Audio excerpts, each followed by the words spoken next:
Okay, I'm live. Hi, everyone. This is Guinea Neja. I'm a numerologist and tarot card reader. And today I'm here, like the last few days that I've been doing interviews with Dr. Prakash Kothari and Kamal Preet and Dr. Jagdale. So today I'm here with a new personality, which is new for us. But he is Mr. Prakash Pahore, who is from Akola, and he is the editor of the newspaper called Dainik Deshunnati. And it's a very popular newspaper in Maharashtra. And he is going to not only tell us, being an editor, obviously he's found out about a lot of things, and things he's been trying to tackle at his level about everything. Let's hear it from his mouth directly. I think that would be a better idea. Namaskar, Prakash ji. नमस्कार.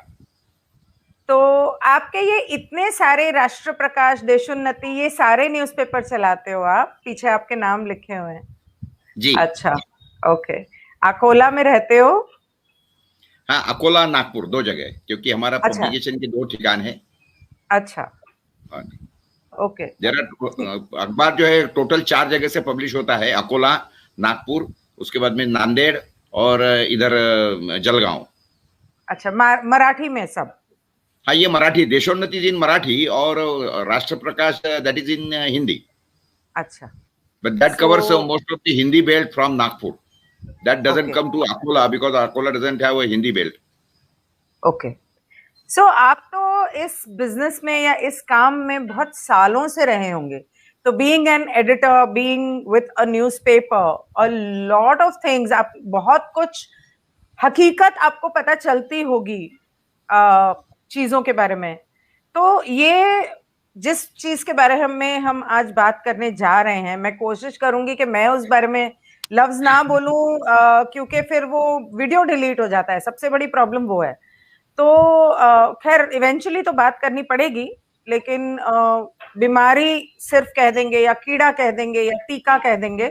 तो इस बारे में आपने research करना या आपको हकीकत पता चलना, ये कब से शुरू हुआ, या कितने साल हो गए, या कितना वक्त हो गया? ये एक्चुअली पैंडेमिक नहीं होके प्लैंडेमिक है, ये प्लान किया हुआ है पूरा. इस बारे में आपको कब अंदाजा हुआ? देखिए, महाराष्ट्र के अंदर या सॉरी हमारे देश के अंदर ये जो अपना लॉकडाउन जो किया हमारे पंतप्रधान जी ने, तो वो किया था 24 मार्च को और करने वाले थे वो. आप बिलीव नहीं करेंगी, मैंने मेरा फर्स्ट आर्टिकल लिखा था 15 मार्च 2020 को, यानी उन्होंने लॉकडाउन करने के एक हफ्ता पहले की. और उसका जो नाम मैंने दिया था मेरे आर्टिकल का, मैं हर संडे में मेरा एक आर्टिकल पढ़ता है, ये होता है, पब्लिश होता है. मेरे जो कॉलम है वो कॉलम का नाम है प्रहार. आपको याद होगा, नाना पाटेकर की एक मूवी आई थी प्रहार नाम की, और बहुत फेमस मूवी. और मैं बड़ा फेमस उस समय पे उनका बहुत फैन था. तो इसलिए मैंने सोचा कि मेरे आर्टिकल का जो टाइटल रहेगा हमेशा, यानी जो क्या बोलते उसको, ये अपना, तो वो हिसाब से मैंने प्रहार कॉलम रख दिया उसका, मेरे कॉलम का नाम. और उसके अंदर हमेशा हर हफ्ते में मेरा एक आर्टिकल पब्लिश होता है, right from 1996 till date, without interruption. तो वो पहला आर्टिकल मैंने उसके बारे में लिखा था 15 मार्च 2020 में, और उसका आर्टिकल का नाम था, हेडिंग था, केमिकल कंपनियों का माया जाल. कोरोना वायरस, केमिकल कंपनियों का माया जाल, उसी समय पे. और तब से मैं कॉन्स्टेंटली लिखते जा रहा हूँ इसके ऊपर. You can see this is my book, जिसके अंदर सारा क्लियरली विजिबल है. और सारे आर्टिकल्स है मेरे. और ये बुक जो है, ये अभी विश्व स्वरूप राय चौधरी के हाथ से मैंने पब्लिश करवाई थी, अभी जो अकोला में आई थी उस समय पे. अच्छा, ओके. तो ये इसके अंदर सिर्फ कोविड की जो दवाइयां हैं उसके बारे में है, या जनरली जो मेडिकल स्कैम्स ये लोग करते हैं, या medical companies, Indian medical association जो ऑल्टरनेट मेडिसिन को आगे आने नहीं देती, ये उन सब चीजों के बारे में भी है? अच्छा, this is the main page of the main cover page of the book. तो इसके अंदर जो मेरे आर्टिकल्स है, वो आर्टिकल्स के कुछ टाइटल्स मैं आपको पढ़ के बताता हूँ कि hello, I am busy right now, I will call you later please. हाँ, सॉरी। ये इसके अंदर मैंने लिखा था कि कोरोना का जो इलाज हो रहा है ये किस तरीके से गलत हो रहा है, यानी कोरोना उपचाराचा उपद्व्याप मराठी में है। और कोरोना के पीरियड के अंदर जो गवर्नमेंट की जो यानी क्या बोलते हैं शासन व्यवस्था जो है वो शून्य हो गई है। उसके बाद में मैंने लिखा था कि विनाश से विनाश की तरफ या आयुष की तरफ,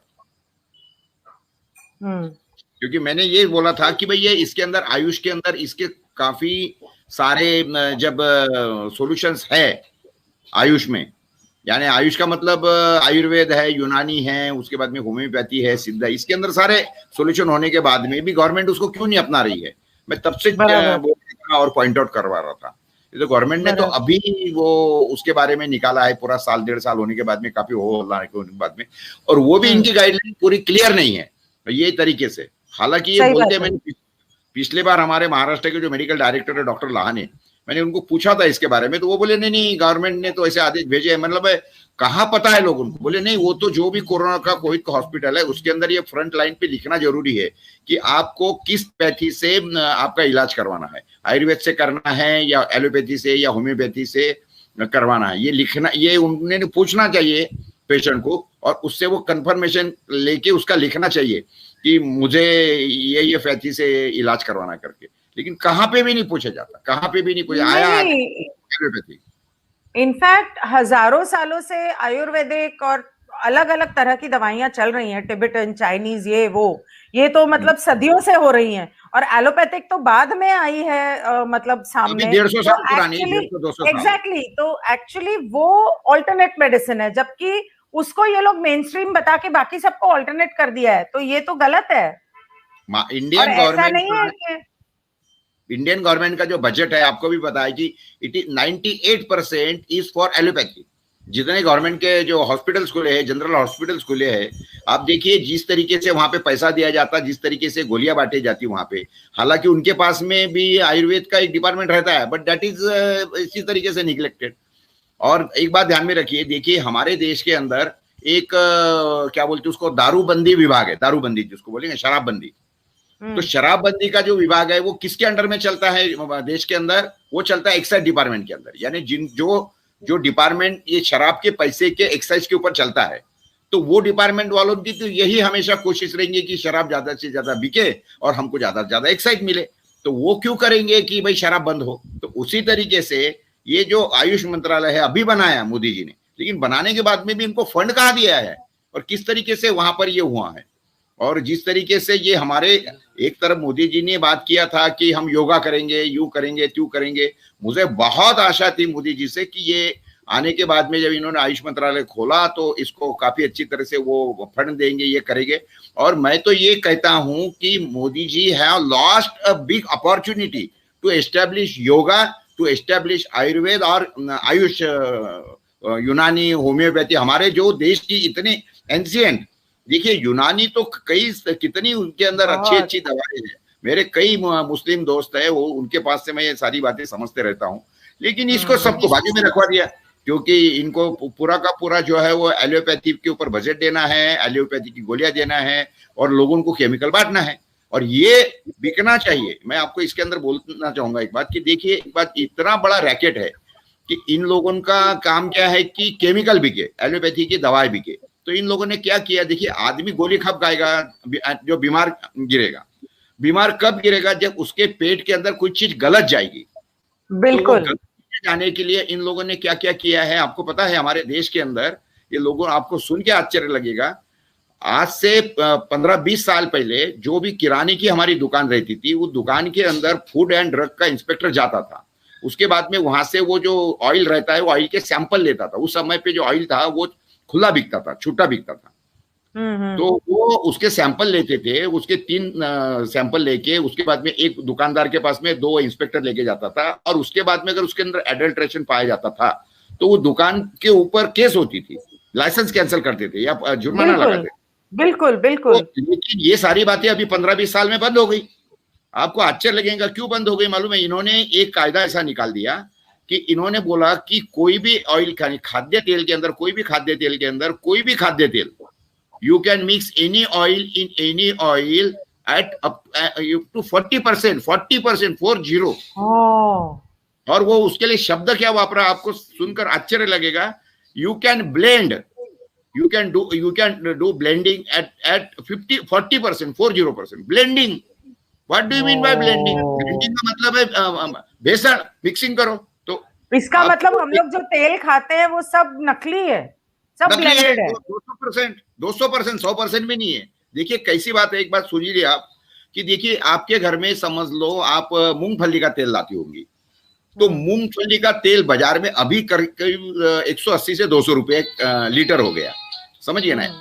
तो आपको आश्चर्य लगेगा कि 1 किलो मूंगफली का तेल निकालने के लिए करीब करीब 3 किलो मूंगफली लगती है, 3 किलो करीब करीब। अब और मूंगफली का रेट बाजार के अंदर आज है 120 रुपया, तो कहने का मतलब 360 रुपए की तो मूंगफली लगती है। उसके बाद में उसको प्रोसेसिंग चार्ज है, पैकिंग चार्ज है, उसका मुनाफा है दुकानदार का, फैक्ट्री वाले का। 400 के नीचे कोई बेच ही नहीं सकता उसको, but these buggers are selling at 180, 200 rupees. How it is? तो this only thing proves that कि उसके अंदर कितना मिलावट है, और ये जानबूझकर करते हैं, क्योंकि देखिए ये ऐसा गलत तेल आप खाएंगे तो आप बीमार गिरेंगे। देखिए दूध के अंदर मिलावट हो रही है, टोटल दूध के अंदर आप जो खा रहे हैं, दूध के अंदर मिलावटें हो रही है, तेल के अंदर मिलावट हो रही है। इन्होंने हमारा नमक खराब कर दिया, उसको अननेसेसरीली आयोडाइज करवा दिया। तो ये इसी तरीके से करते हैं कि आप ये खाइए, गलत तरीके से खाइए हमारे, और कोई आदमी करेक्ट करने की कोशिश नहीं करता गवर्नमेंट वगैरह में से कोई भी, कि भाई देखिए सादी सादी हमारी खाने की बातें हैं कि फल जो खाना है तो फल खाने के सबसे पहले फल खा लीजिए आप, और उसके बाद में खाना खाए। हमारे देश के अंदर सारी उल्टी आदतें लोगों को लगी हुई है, पहले खाना खा लेंगे, बाद में फल खाएंगे या फिर फ्रूट सलाद खा लेंगे, तो वो तो सारा, तो ये गलत आदतों से हम लोग बीमार गिरते हैं। बीमार गिरने के बाद में हमको डॉक्टर के पास में जाना पड़ता है, और डॉक्टर हमको वो केमिकल गोलियां लिख के देता है। तो ये इनकी गोलियां ज्यादा खपने के लिए इस तरीके से हमारे देश के अंदर ऑयल का, कितने लोगों को पता है कि ऑयल के अंदर 40% ऑफिशियली इन्होंने क्या बोलते हैं उसको, मिलावट मंजूर करवा दिया। तो this is very shocking and serious, pathetic. तो इसका मतलब जो आटा और चीनी और नमक और दुनिया भर की चीजें, उसके अंदर भी दुनिया भर की मिलावट होती होगी। देखिए चीनी में तो मिलावट तो नहीं होती है, वो पॉसिबल भी नहीं है। उसका कारण ऐसा है कि वो तो अच्छा थोड़ी बहुत होती भी होगी पाउडर की वगैरह, लेकिन एक बात ध्यान में रखिए कि वो चीनी वगैरह की बातें कैसी है। चीनी की कॉस्ट क्या है? 35 रुपए 40 रुपए चीनी की कॉस्ट है। ये देखो ये मिलावट होगी ना, ये ज्यादा, जिसकी वैल्यू ज्यादा है उसमें ज्यादा होगी, और चीनी में इसलिए नहीं हो सकती। लेकिन मूल रूप से चीनी ही गलत है ना। देखो चीनी के कारण ही सारी की सारी बीमारियां होती है। हमारे जमाने में कहाँ चीनी खाते थे, गुड़ खाते थे, गुड़ खाते थे, तो जागरी खाते थे। और गुड़ कितना भी खाओ, आपको मजाक लगेगा, मेरे यहाँ पे तो मेरे खेत के अंदर गुड़ बनता है, गुड़ बनता है हमारे यहाँ पे। और वो हर गुड़ का ये यानी वो सैयद निकालने के बाद में मेरे हर एक का सैंपल खाता हूँ, तो करीब करीब हमेशा 30-40 ग्राम का सैंपल हर एक किस्म से खाता हूँ, और दिन में ये करीब करीब 10-15 बार सैंपल खाता हूँ। तो रोज का मैं 200-250 ग्राम गुड़ खाता हूँ रोज का, कैन यू इमेजिन। लेकिन कुछ नहीं होता है, कुछ नहीं होता है। Good is very high in iron, गुड़ तो ताकत देता है, वेरी हाई। अच्छा उसके गुड़ के बारे में भी एक देखिए बात कैसी है कि ये चेक नहीं करेंगे। गुड़ बिकता है बाजार के अंदर 40 रुपए किलो से तो 50 रुपए किलो। क्या आपको मालूम है कि गुड़ को लगने वाला जो गन्ना है उसकी कॉस्ट ही, यानी 10 किलो गन्ने में से 1 किलो गुड़ निकलता है, 10% की रिकवरी रहती है। और गन्ने का जो प्राइस है, यानी शुगर मिल में जो देते हैं उसकी प्राइस बोल रहा हूं मैं, बाजार में जो रसवंती के ऊपर वगैरह बिकता है वो तो काफी हाई बिकता है, लेकिन जो शुगर मिल से पैसा मिलता है किसान को वो मिलता है करीब करीब 5,000 रुपए टन, यानी 50 रुपए में 10 किलो या 5 रुपए किलो। एक बात समझिए, 5 रुपए किलो, यानी 10 किलो में से 10 किलो गन्ना मिलता है 50 रुपए का। फिर उसके बाद में उसका रस निकालो, उसको रगड़ो, उसके बाद में उसको काफी उसको ये तो लूट है, ये तो मतलब किसानों को लूटा जा रहा है। मेरा गुड़ का प्रोडक्शन का मेरा खुद का कॉस्ट है 120 रुपीज अ केजी, मेरी खुद की कॉस्ट। और मैं जब देखता हूँ कि बाजार के अंदर 40 रुपए में गुड़ बिकता है, बिक क्या रहा है, क्या बिक रहा है वो, who is going to check it? There is no checking. और लोग इस तरीके से सारी चीजें देखिए, मैं आपको एक बात इसके अंदर बताना चाहूंगा। देखिए, ये लोगों की गलती है या एक माइंडसेट जो है ना गिनी जी, ये माइंडसेट कैसा बना है आप एक समझिए। देखिए, किसी को पूछो ना गाड़ी कौन सी है, भैया मेरी तो फलानी फलानी गाड़ी है 10 लाख की 20 लाख की। मोबाइल देखकर बताएगा, वो बोले हाँ मोबाइल तो मेरा 2 लाख रुपए का है। देखो हर चीज, उसको कपड़े पहनेगा तो महंगे पहनेगा, मटेरियल खरीदने जाएगा ना, यानी घर में जो किराने का जो माल मटेरियल लगता है तो जाके सस्ते से सस्ता तेल खरीदेगा, सस्ते से सस्ता गेहूं खरीदेगा। मेरे खेत के अंदर मैं तो टोटल ऑर्गेनिक प्रोडक्शन मेरा है, और मैं तो ऑर्गेनिक जो बोर्ड है महाराष्ट्र स्टेट का उसका चेयरमैन भी हूँ, और काफी और 80,000 एकड़ जमीन हमारे किसान करते हैं, 8,000 किसान मेरे अंडर में है। तो उनसे तो हम पूरा ऑर्गेनिक बनवाते हैं। मुझे पता है कि ऑर्गेनिक की कीमत कितनी होती है, कॉस्ट क्या पड़ती है। आपको मजाक लगेगी, मेरे यहाँ पे जो मैंने गेहूं पैदा करता हूँ तो मेरी गेहूं की प्रोडक्शन कॉस्ट पड़ती है मुझे करीब करीब 30 से 35 रुपया, क्योंकि हमको पानी ज्यादा देना पड़ता है। यहाँ पे पंजाब में तो पानी कम देना पड़ता है, लेकिन बाजार में जो गेहूं बिकता है वो करीब करीब 16 रुपए 17 रुपए में बिकता है। लोगों को पता ही नहीं है कि क्या खा रहे हैं। वो जो पंजाब का जो गेहूं आता है उसके अंदर ग्लूटेन परसेंटेज इतना ज्यादा है, और वो ग्लूटेन खा के ही लोगों को ये डायबिटिक हो रहा है, लेकिन नोबडी चेकिंग। और मैं अगर बोलता हूँ गेहूं में ग्लूटेन कैसे हो जाता है, उसमें क्यों ज्यादा है और इसमें क्यों कम है? क्योंकि उसके अंदर क्या है, उसकी जो एक तो उसका जो सीड है वो गलत है, और उसके बाद में उसको जितना पानी देना पड़ता है, हाँ पानी देना पड़ता है, मॉडिफाइड है, हाँ जेनेटिकली मॉडिफाइड है, प्लस उसको पानी और खाद तो इतना डालते हैं उसके अंदर, बोरों से टनों से खाद डालते हैं, टनों से। इतनी बेकार परिस्थिति है पंजाब के गेहूं की। तो इसलिए पंजाब का गेहूं तो सारा राशन पे बिकता है, और राशन में बिकने वाला जो गेहूं है वो बाजार के अंदर वापस रीसेल में आ जाता है। 7-8 रुपए में गेहूं बाजार में मिल जाता है, तो 8-10 रुपए में जब उसको बाजार में मिलता है, आपको मजाक लगेगा चावल बाजार में मिल रहा है अभी 6 रुपए 7 रुपए में, क्योंकि गवर्नमेंट ने फोकट में बांट दिया सब। मक्का जो है ना, मक्का 5 रुपए में मिल रहा है बाजार के अंदर। तो किसान तो मरने वाला है ना, ये ऐसी सारी पोजीशन के और ऐसी कंडीशन। और लोगों को जो खरीदना है ना वो बाकी काय में भी खर्चा करेगा, लेकिन खाने की चीज के अंदर बोले तो बोलता अरे बाप रे हाय रे भाई कितना महंगा हो गया, प्याज थोड़ा महंगा हो गया 30 रुपए 40 रुपए, तो ऐसे हाय तो कितना प्याज लगता है उसको, महीने का 2 किलो 3 किलो प्याज लगेगा एक फैमिली में, और 5 आदमी के लिए बोले जाए तो कितना प्याज हो गया एक आदमी के पीछे। लेकिन कोई सोचता नहीं इस बारे में। तो ये सारी चीजें जो है ना, डिमांड एंड सप्लाई किस तरीके से है, और लोगों की जो वृत्ति है वो वृत्ति के हिसाब से दुकान में ये बातें होती है। तो ये सारी दुख की बातें, लेकिन ये बताना लोगों को जरूरत है। सही कह रहे हो आप, बिल्कुल सही कह रहे हो। ये सब बातें पब्लिक के नॉलेज में आना जरूरी है। लेकिन मेरी एक चीज समझ में नहीं आ रही, अभी प्याज और आलू के लिए और जो किसानों का वहां दिल्ली में जो हो रहा है प्रोटेस्ट वगैरह, ये इतने सालों से इतना उसमें मिलावट हो रही है चीजों में, फालतू में चीजों के रेट बढ़ाए जा रहे हैं, महंगाई बढ़ाई जा रही है, और सबसे ज्यादा जो पॉपुलेशन हुआ करती थी पहले वो थी किसानों की, और किसान ही गरीब सबसे ज्यादा है। तो इसके बारे में जो अभी जो प्रोटेस्ट हो रहा है, ये तो मेरे हिसाब से बहुत सालों पहले हो जाना चाहिए था। तो गवर्नमेंट के खिलाफ इस बारे में जाना, बिकॉज एक खाना है जो आप खाते हैं तो जीते हैं, और this is the basic necessity of a person. खाना है, पानी है, स्वच्छ हवा है, स्वच्छ पानी है। अगर उसके अंदर गवर्नमेंट की तरफ से मतलब छूट है कि आप मिलावट कर सकते हो, तो लोगों ने तो बीमार पड़ना है। और जो शराब नाम की चीज जो पुराने जमाने में जिसके ऊपर छापे मार के शराब की दुकानें बंद कराई जाती थी, आज की डेट में वो इतनी खुलेआम बिकती हैं और खुलेआम उनका व्यापार होता है। अभी रिसेंटली जो लॉकडाउन लगा था उसके अंदर महाराष्ट्र सरकार ने क्या किया कि शराब की दुकान बंद रहेगी, आप वहां से नहीं खरीद सकते, लेकिन आप जो बार हैं बार से जाके शराब खरीद सकते हो। क्यों भाई, क्यों ऐसा? पहली बात तो कोरोना उनको कुछ नहीं करेगा, यानी खुली दुकान, इससे घर को जाके शराब पिए तो कोरोना कुछ नहीं करता। खैर नहीं, यहाँ पे भी मैं आपको एक बात नहीं, I wanted to correct you here एक चीज के लिए, एक बात समझिए। देखिए हमारे देश के अंदर इतने मिसकंसेप्शंस है। देखिए हालांकि वाइन क्या होती है, वाइन क्या है, वाइन फलों का जूस है सिर्फ। नहीं, अंगूर का ही नहीं बनता है वाइन। दुनिया में जितने भी फल निकलते हैं हर चीज के, यानी इवन अपना गाजर है, गाजर का भी मैं यानी ये वाइन बनती है। मैं हमारे वो ये अपने कुलदीप नैयर साहब थे जर्नलिस्ट, वो मेरे काफी अच्छे, हाँ वो काफी अच्छे मेरे मित्र थे। एक बार मैं उनके घर को गया दिल्ली में, तो उन्होंने भाभी जी ने मुझे पहले एक ड्रिंक दिया, तो मैंने पिया, मतलब भाभी जी क्या चीज है, बड़ी टेस्टी है। अरे बेटा वो तो बोले गाजर की वाइन है। मतलब गाजर की वाइन बनती है? बोले हाँ। गाजर की कांजी होगी। नहीं, वाइन बोली भाभी जी ने मुझे, और बहुत अच्छी थी। तो उसके बाद में एक बात ध्यान में रखिए, हर चीज की जो भी फल है उसकी वाइन बनती है। तो लेकिन हमारे दिमाग के अंदर इतना भूसा पड़ा है कि वाइन माने शराब, वाइन माने दारू।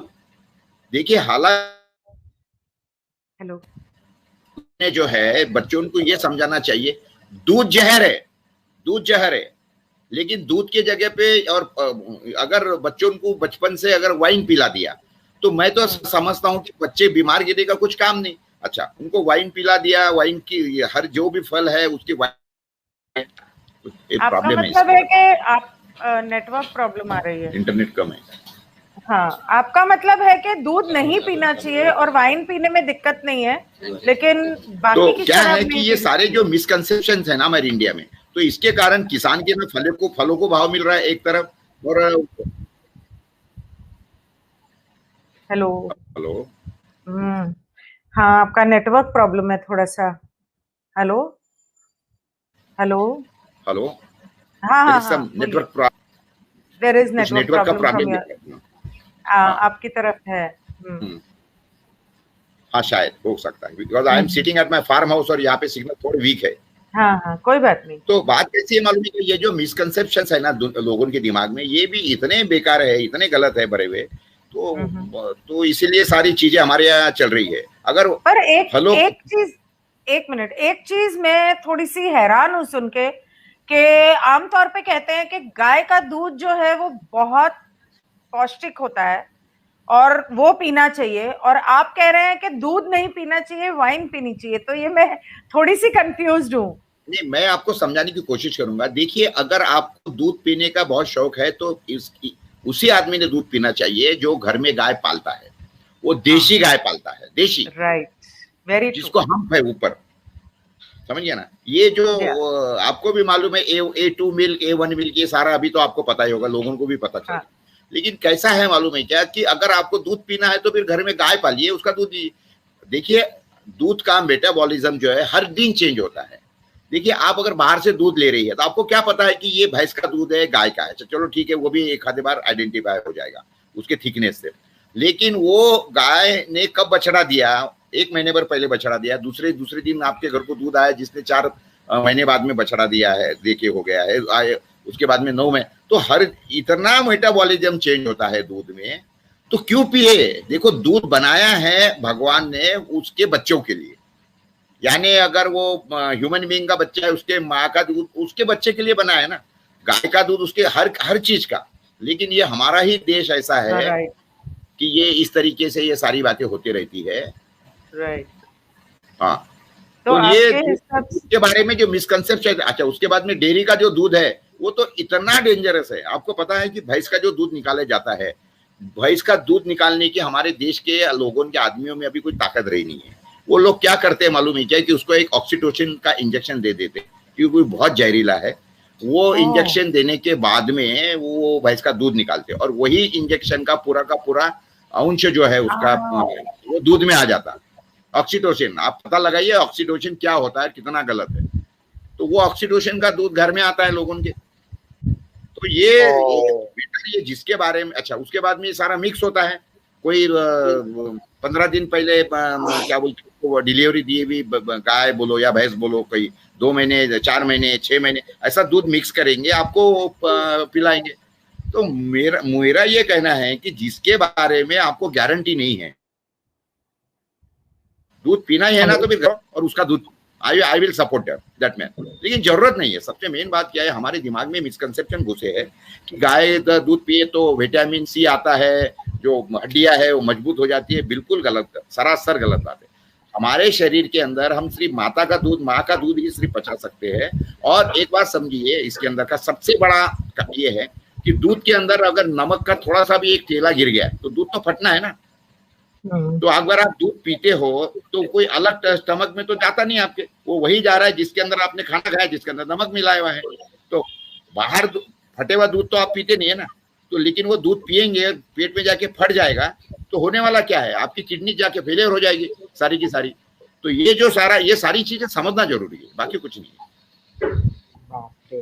इतनी सब बातें तो पता ही नहीं है हम लोगों को, बट ये बात सही है कि इंसान के लिए माँ का दूध जो बनाया गया है कि 2-3 साल तक माँ का ही दूध पिए और उसके बाद खाना खाए, अगर खाना है तो, या कच्ची सब्जियां या फल, बाकी जानवरों का दूध एक्चुअली नहीं बना है। नहीं, और अगर आपको देखो, एक तो आप दूध पियो पूरा का पूरा, सिर्फ दूध पियो, और जब दूध पीने के बाद में फिर 4 घंटा खाना नहीं खाने का, या 4 घंटे के बाद में दूध पीने का, ये उसका मिनिमम ये है।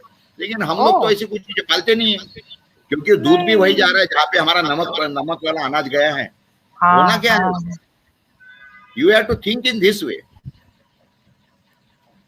और एक बार आपको अगर खाना देखिए, हमारे यहाँ पे देश के अंदर एक विधि होती थी, अन्न ग्रहण विधि होती थी, यानी जब वो माता का दूध उसका टूट जाता था तो उसके बाद में क्या करते थे, बच्चे को जब दांत आ जाते थे तो उसको अन्न ग्रहण विधि करवा के उसको अन्न खिलाना चालू करते थे उस दिन से, और दूध बंद करवा देते थे उसका। ये थी बातें, लेकिन अब ऐसी है कि ये सारी बातें कहीं सुनी हो गई है, लोगों को कुछ नहीं है, डॉक्टर लोगों ने दिमाग में डाल दिया दूध पिलाओ, क्योंकि उनको लोगों को बीमार गिराना है और उसके बाद में उनके दवाखाने चलाने हैं। देखिए, ये तेल डालना, गलत तेल खिलाना, गलत चीजें खिलाना, ये ग्लूटेन वाला गेहूं खिलाना, ये सारी की सारी लोगों को केमिकल लॉबी चलाओ। मेरे ख्याल से तेल के अंदर खाना पकाने के बजाय अगर सीधा मूंगफली खाई जाए या नारियल खाया जाए या घी में खाना बनाया जाए तो ज्यादा बेटर है। बिल्कुल। इन लोगों ने घी बंद करवा दिया हमारा, जो गाय का घी था। और आपके माहिती के लिए बताता कि गाय का घी बाजार के अंदर 400 से 500 रुपए किलो में, 600 रुपए किलो में मिलता है। देखो, 30 लीटर दूध में से 1 किलो घी निकलता है गाय के। और गाय का दूध जो है ना, मैं तो मेरे यहाँ तो खुद गाय पालता हूं, मैं, मेरे यहाँ काफी है गाय, और मैंने खुद उसका प्रोडक्शन कॉस्ट देखा है। 100 रुपए लीटर के नीचे गाय का दूध बेचना नंबर 1 बेवकूफी है। लेकिन आपको पता है कि लोगों को उसी तरीके से दूध महंगा हो गया, लोगों की इधर बम चालू, लोगों को बिस्लरी का पानी खरीदेंगे लोग 20 रुपए 25 रुपए में, 5 स्टार होटल में जाएंगे तो 100 रुपए में खरीदेंगे, बिल भी नहीं देखेंगे। लेकिन उसको दूध खरीदना है ना, वो बोलता है यार बस 25 रुपए 30 रुपए दूध के लिए बहुत कॉस्ट हो गई। ये माइंडसेट लोगों का बहुत गलत हो गया है, ये सारा उसका नतीजा है, और बोम उसी की तरफ से करेंगे। देखिए, इसके बारे में एक बात समझिए आप। देखो, एक मिनिस्टर है, वो गांव खेड़े में जाएगा ना तो वो क्या बोलेगा, अरे किसानों की बहुत आत्महत्या हो रही है, किसानों की आमदनी बढ़नी चाहिए और किसान के उपज को दाम मिलना चाहिए। वही मिनिस्टर शहर में आता है और गांव खेड़ के लोगों को ये क्या बोलता है मालूम है क्या, महंगाई बहुत बढ़ गई है, हम महंगाई कम करने की कोशिश करेंगे। और महंगाई किस चीज की, बस यही दूध की, यही गेहूं की, यही शक्कर की। बाकी उसको महंगाई नहीं दिखता कि भाई सोना महंगा हो गया, पेट्रोल महंगा हो गया, डीजल महंगा हो गया, 100 के पार चले गए, उसके बारे में बात नहीं करेंगे। लेकिन हाँ, खाना सस्ता, तो क्योंकि वो किसान ने उगाया। तो ये सारा माइंडसेट वाला विषय गिनी सारा। राइट। तो अब ये जो करंट मुद्दे पे आते हैं कि मैंने आपके कुछ वीडियोस देखे जिसके अंदर मुझे, खैर मैं तो जानती थी, मैंने तो और भी जगह देखा था, सुना था, लेकिन वो लोगों के लिए जानना बहुत जरूरी है कि ये जो हो रहा है इसमें लोगों को कितना बेवकूफ बनाया जा रहा है। ये बातें हालांकि कल डॉक्टर तरुण कोठारी भी आए थे, उनके साथ लाइव हुआ था, मैंने आपको भेजा था, तो उन्होंने भी काफी अच्छा है।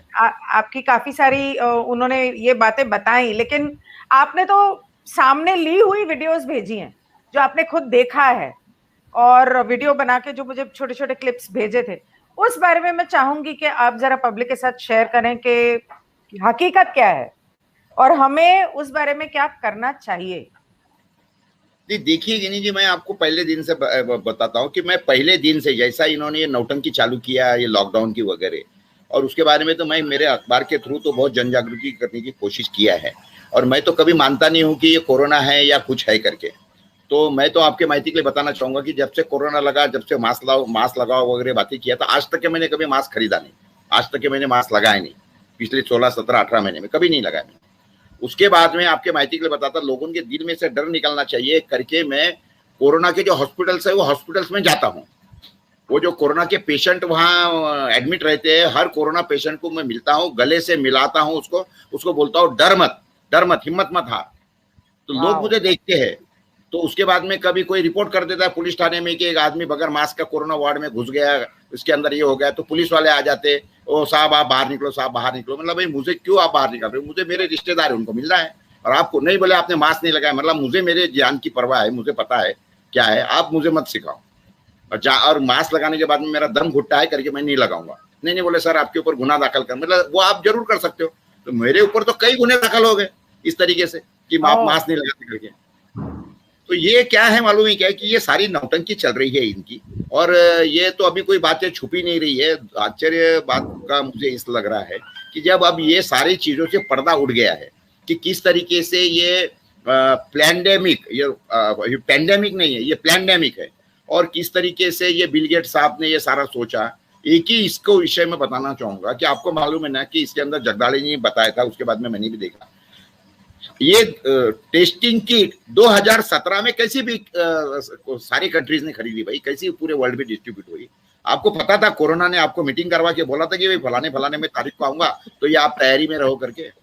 तो सारी बेवकूफी वाली बात है। और बात क्या है, खासी है कि इसके बारे में जो लोग बोलेगा कि कोरोना है ये है वगैरह, तो यूट्यूब उसके वीडियो डिलीट करेगा। भाई आपको क्या लेना देना आ रहा, this is a public platform, और मुझे मेरा हक है मेरी बातें रखने का और ये सारी चीजें करने का। लेकिन वो किसी ने कोरोना बोल दिया, कोरोना वीडियो कर दिया, तो वो उसके वीडियो डिलीट करवाना, मेरे वीडियो डिलीट करवा दिया, मुझे उसने यूट्यूब ने मुझे बैन करवा दिया 27 जुलाई तक। और आपको भी पता है वो तरुण कोठारी है या अपना विश्वरूप राय चौधरी है, जो लोग कोरोना के विषय में लोगों को जागरूक करने की कोशिश करते हैं, वो सारे के सारे यूट्यूब के दुश्मन है। क्यों भाई, आपको क्या लेना देना आ रहा है? You are a public platform, let people speak. आपको अच्छा, मैं कोरोना को बोलूं ना कि नहीं कोरोना बोल। प्रकाश जी, मेरा एक चैनल मैंने खोला था, सत्यवचन एक खोज, उसके ऊपर 3-4 वीडियोस डाले, वो उसके ऊपर स्ट्राइक्स होने की वजह से उसमें अब ना तो वो मेरे वीडियोस वो रिलीज करने देते हैं, ना डाउनलोड करने देते हैं। उसकी वजह से ये जिस चैनल पे आज हम बात कर रहे हैं, ये दूसरा मैंने स्टार्ट किया है, जिसपे एक बार मैं पहले योहान का कर चुकी हूँ, क्योंकि पिछली बार मेरे को बैन कर दिया था यूट्यूब से, तो मुझे ये वाला चैनल स्टार्ट करना पड़ा। इसके ऊपर मैंने योहान का इंटरव्यू किया, फिर उसके बाद जब मैं दोबारा वो यूज कर सकती थी, तो ये मेरा दूसरा चैनल है। और एक स्ट्राइक कल के वीडियो के ऊपर एक स्ट्राइक मुझे ऑलरेडी हो चुका है। अब और 1-2 करूंगी, दोबारा हो जाएगा, तीसरा चैनल खोलूंगी। अपना कौन से पैसे लग रहे हैं चैनल खोलने के, लोगों तक बात पहुंचानी है ना। और उसके बाद मैं क्या करती हूँ कि ये जो वीडियोस हैं, जैसे आपने मुझे क्लिपिंग्स भेजे थे वीडियो के, ऐसे छोटे छोटे 2-4 मिनट के क्लिपिंग्स लेके मैं मतलब शेयर कर लेती हूँ टेलीग्राम पे। दूसरा क्या है कि इंस्टाग्राम के ऊपर अभी तक तो कोई बैन नहीं लगा है, हालांकि कुछ पोस्ट हैं जो मेरे 1-2 वीडियोस हैं जो इंस्टाग्राम ने डिलीट किए हैं, लेकिन मैंने तो इंस्टाग्राम पे शेयर करना शुरू कर दिया, क्योंकि सबसे ज्यादा जनरेशन आज की जो है वो इंस्टाग्राम पे ज्यादा एक्टिव है। तो पहुंचने दो उन तक बात, क्योंकि वो चाहे जवान हो बूढ़े हो, कोई सुनने को तैयार नहीं है कि पैंडेमिक नहीं है। वो सब लोग ये सोचते हैं, सब लोग डरते हैं।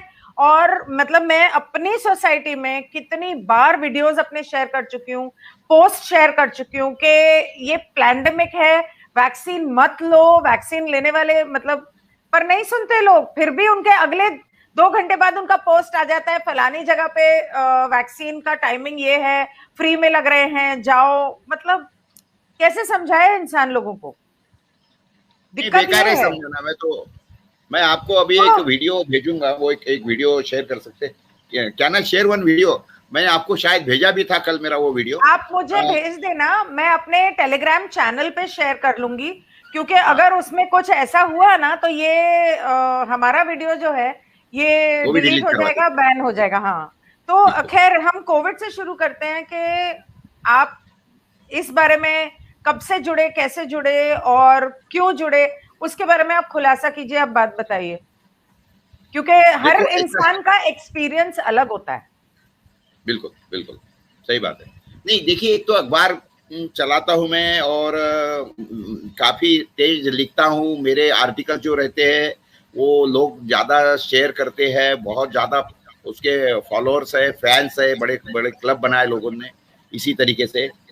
और वो हिसाब से क्या हो रहा है कि जब ये चालू हुआ इन्होंने, तो मैं तो सारा समझ लिया था कि किस तरीके से ये हुआ। तो मैंने एक वीडियो भी देखा था कि जब जब हमारे इसके अंदर वो नई कोई टेक्नोलॉजी ऐड करने की कोशिश करते हैं, यानी जब वो स्पेनिश फ्लू आया था उस साल में भी, वो स्पेनिश फ्लू इसलिए आया था कि उस साल में जो रेडियो है वो रेडियो का इंट्रोडक्शन हुआ था, तो उसके जो वेव्स बने थे वो वेव्स के कारण ये सारा स्पेनिश फ्लू यानी लोग बीमार गिरे थे।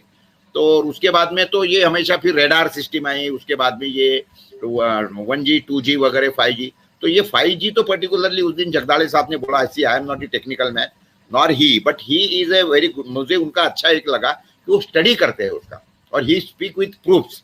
तो उन्होंने जिस तरीके से वो माइक्रो डिफाइन किया है कि 5G की टेक्नोलॉजी कौन सी है, वो किस तरीके से मिलिट्री में यूज होती थी, और जो कि यानी क्या बोलते हैं उसको सिविलाइज एरिया में नहीं आने से वो उधर चल जाती थी, और उनके लिए जरूरी था क्योंकि उनको वो उसके अंदर फ्रैक्शन ऑफ सेकंड का भी उसके अंदर उनको डिफरेंस नहीं होना, क्योंकि अगर कोई फायर करनी है, कुछ करनी है, तो सारा 5G टेक्नोलॉजी से होता था उनका। तो for military it was all right, लेकिन वो टेक्नोलॉजी इन लोगों ने सिविल सोसाइटी के अंदर लाई है, और उसके कारण जो हो रहा है, देखिए मेरा तो खुला आरोप है इसके बारे में, चाहे मुझे गवर्नमेंट जेल में डाले, कुछ भी डाले, लेकिन एक बात समझिए इसके अंदर कि ये जो 5G की टेस्टिंग चल रही है, इसके कारण लोग मर रहे हैं, जो भी कुछ हो रहा है इसके कारण लोग बीमार हो रहे हैं, क्योंकि इसके कारण रेडिएशन आ रहा है, और उसके कारण सारी की सारी ये जो सर्दी खांसी जुकाम वगैरह जो हो रहा है, कई लोग जगह तो लोग खड़े खड़े मर गए। कई वीडियोस आपने देखे, मैंने देखे, पंजाब के अंदर क्या हुआ, कितने लोग मर गए, गाँव खेड़े, एक कोई गाँव है उसके अंदर का भी वीडियो मेरे पास में, तो उस वहां पे भी लोग मरे, और उसके बाद में उन लोगों ने जब टावर तोड़ दिया उसके बाद में एक भी आदमी नहीं मरा। तो दे हैव प्रूफ्स। तो ये क्या है कि ये होना नहीं चाहिए। प्रॉब्लम क्या है, हमारे बिल्डिंग में, मेरी अपनी बिल्डिंग में 5G का उन लोगों ने फाइबर लगाया है, और जब मैंने उन लोगों से बोला कि इस फाइबर को निकालो, हमारे बिल्डिंग में 5G नहीं चाहिए, तो वो बोलता है कि वो हम नहीं निकाल सकते, और हम क्यों निकालें। तो जब से मैंने उसको मेरे घर के अंदर 5G का सिग्नल बंद करवाया है, तब से केबल और इंटरनेट में परेशान करने लग गया है। इतना तंग करता है, स्लो कर देता है, स्पीड स्लो कर देता है। केबल 3 दिन से नहीं आ रहा था, तो जब मैंने उसको कंप्लेंट की तो बोलता है नहीं आपने 5G बंद कराया इसलिए। अरे 5G का उससे क्या ताल्लुक है, 5G का उससे कुछ लेना देना नहीं है, वो 5G के पीछे लगा हुआ है। और मैंने उसको बोला अगर तूने बिल्डिंग से 5G नहीं निकाला तो मैं केस कर दूंगी, तो वो निकाल ही नहीं रहा है। और बिल्डिंग वालों को मैंने इतनी रिक्वेस्ट की कि बिल्डिंग से 5G निकलवाओ, इससे रेडिएशन इज नॉट गुड, पर लोगों को समझ में ही नहीं आ रही है, वो लोग नहीं निकाल रहे हैं। आज उसने उधर पुलिस स्टेशन के सामने बोलता है मैंने टावर लगाया है, कल को बिल्डिंग के ऊपर लगाएगा। ऐसे ही तो धीरे धीरे ये स्प्रेड होगा ना, पहले मेन टावर लगाएंगे। बात क्या है, ये हमारे देश के अंदर ये जो लोगों को लैक ऑफ नॉलेज है, उसके कारण ये सारी चीजें पसर रही है, और ये 5G का जो 5G के कारण जो ये सारी तकलीफ हो रही है, तो उसको छुपाने के लिए इन्होंने ये कोरोना का नौटंकी चालू कर दिया, बाकी कुछ नहीं है, एक बात समझिए। और 5G तो क्यों लाना इनको, हाँ लॉकडाउन भी इसीलिए किया है कि 5G की टेस्टिंग कर सकें। हाँ, क्योंकि शाम को लॉकडाउन, यानी क्या कोरोना क्या रात को ही बाहर निकलता है क्या, दिन में सोता रहता है? मुझे बताइए इससे ज्यादा क्या बड़ी बेवकूफी हो सकती है? यही तो पब्लिक नहीं समझती ना, यही तो, ये सवाल पब्लिक क्यों नहीं करती। अरे 15 से 18 महीने हो गए करीब करीब, और 18 महीने में कोई आदमी ये नहीं पूछता इनको जाके, कलेक्टर को या इनको, कि what is this nonsense going on. क्या कोरोना के साथ में आपकी मीटिंग हो गई है क्या कि भाई ये रात को निकलना, भाई दिन में लोगों को तकलीफ नहीं देना, और दिन में भी लॉकडाउन करते, क्योंकि यानी दिल में चाहिए।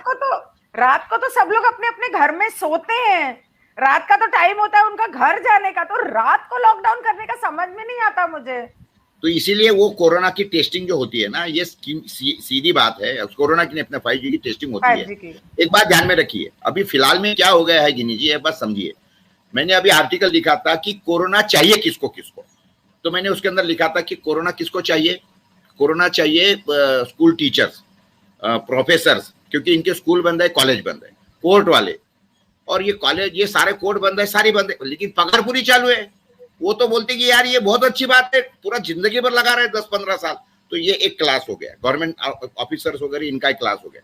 दूसरा किसको चाहिए, ये पुलिस वालों को चाहिए, क्योंकि उनके हाथ में तो अलादीन का चिराग मिल गया। वो तो बोलते साले इतनी पावर मेरे हाथ में आ गई, किसको भी मैं डंडे मार सकता हूँ, किसका भी दुकान में बंद कर सकता हूँ, किसकी भी मैं गाड़ी रोक सकता हूँ, ए तूने मास्क नहीं लगाया, उसको वो तो बोलता कि ये तो बहुत ही अच्छी बात हो गई है।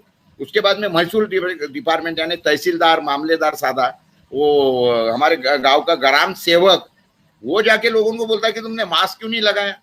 हमारे गांव के अंदर कल दौंडी लग रही थी कि अगर आपने मास्क नहीं लगाते, आपने वो क्या बोलते ये नहीं किया, वैक्सीनेशन नहीं लिया, तो हम आपका राशन बंद कर देंगे। मैं तो इतना जाके उसको फायर कर दिया, क्योंकि मेरे गांव का था। मैंने बोला ये दौंडी मेरे पाने क्या ढिंडोरा पीटते ना, तो ढिंडोरा लगाया था उन्होंने कल। तो ये क्या हो गया है, जो गवर्नमेंट सर्वेंट्स है ना, ये तो लोग बोलते हैं कि ये लॉकडाउन रहना चाहिए, ये कोरोना रहना चाहिए, क्योंकि वो बोलते हैं इतनी पावर तो हमारे हाथ में कभी आई नहीं। तो ये जो अच्छा उसके बाद और लॉकडाउन किसको होना, एक बात समझिए, ये जो अभी कोरोना के नाम पे नए नए हॉस्पिटल्स खुल गए, अच्छा वो लोगों को मार रहे हैं एक्चुअली, लेकिन उसके बाद में भी अच्छा एक तरफ वो क्या बोलते हैं कि हमारे पास में कोई दवा नहीं है, हमारे पास में कोई इंजेक्शन नहीं, इसका कोई वैक्सीन निकला नहीं है कोरोना का। उसके बाद में भी ये लाखों रुपए के बिल। अकोला में एक छोकरा जो ये हो गया था, कलेक्टर के एग्जाम पास हो गया था वो, और उसको अपॉइंटमेंट ही सिर्फ मिलना बाकी थी। वो बच्चा उसके वो कोरोना हो गया, उसको जबरदस्ती हॉस्पिटल में भर्ती किया गया, जबरदस्ती में उसको इंजेक्शन दिए गए। कैन यू इमेजिन, उसको अकोला के अंदर करीब करीब 25 लाख रुपए तो उसका अकोला के हॉस्पिटल का बिल बनवाया।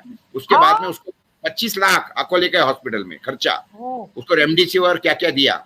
अच्छा उसके बाद में दूसरा क्या, उसको बोले कि नहीं, इसको बोले तुम अभी हैदराबाद को या बेंगलोर को कहाँ लेके जाओ, एयर एम्बुलेंस की व्यवस्था किया। वो हॉस्पिटल वालों ने बोला कि पहले 25 लाख रुपए आप डिपॉजिट करवाओ तो आप उसको एयर एम्बुलेंस में बैठाओ। 55 लाख रुपए गए, और 55 लाख रुपए वो बच्चे के जाने के, नाकट नाम का बच्चा है, 55 लाख रुपए भी गए, जान भी गई उसकी, मारा बचा नहीं, बचा नहीं। तो ये क्या है, ये सारा ये कोरोना के हॉस्पिटल्स है ना, इन लोगों के लिए एक ही नया अलादीन का चिराग मिल गया, दिया घसो पैसा आ गया, दिया घसो पैसा आ गया। तो इस तरीके से अभी ये जो ये केमिकल कंपनी है, पुलिस, और उसके बाद में सबसे पॉलिटिशियन, जब से ये कोरोना आ गया है आपको लगे दिखेगा, मैं महाराष्ट्र के मंत्री इसके अंदर जाता हूँ ना सेक्रेटरीट में, या दिल्ली में जाओ तो देयर इज नो एंट्री।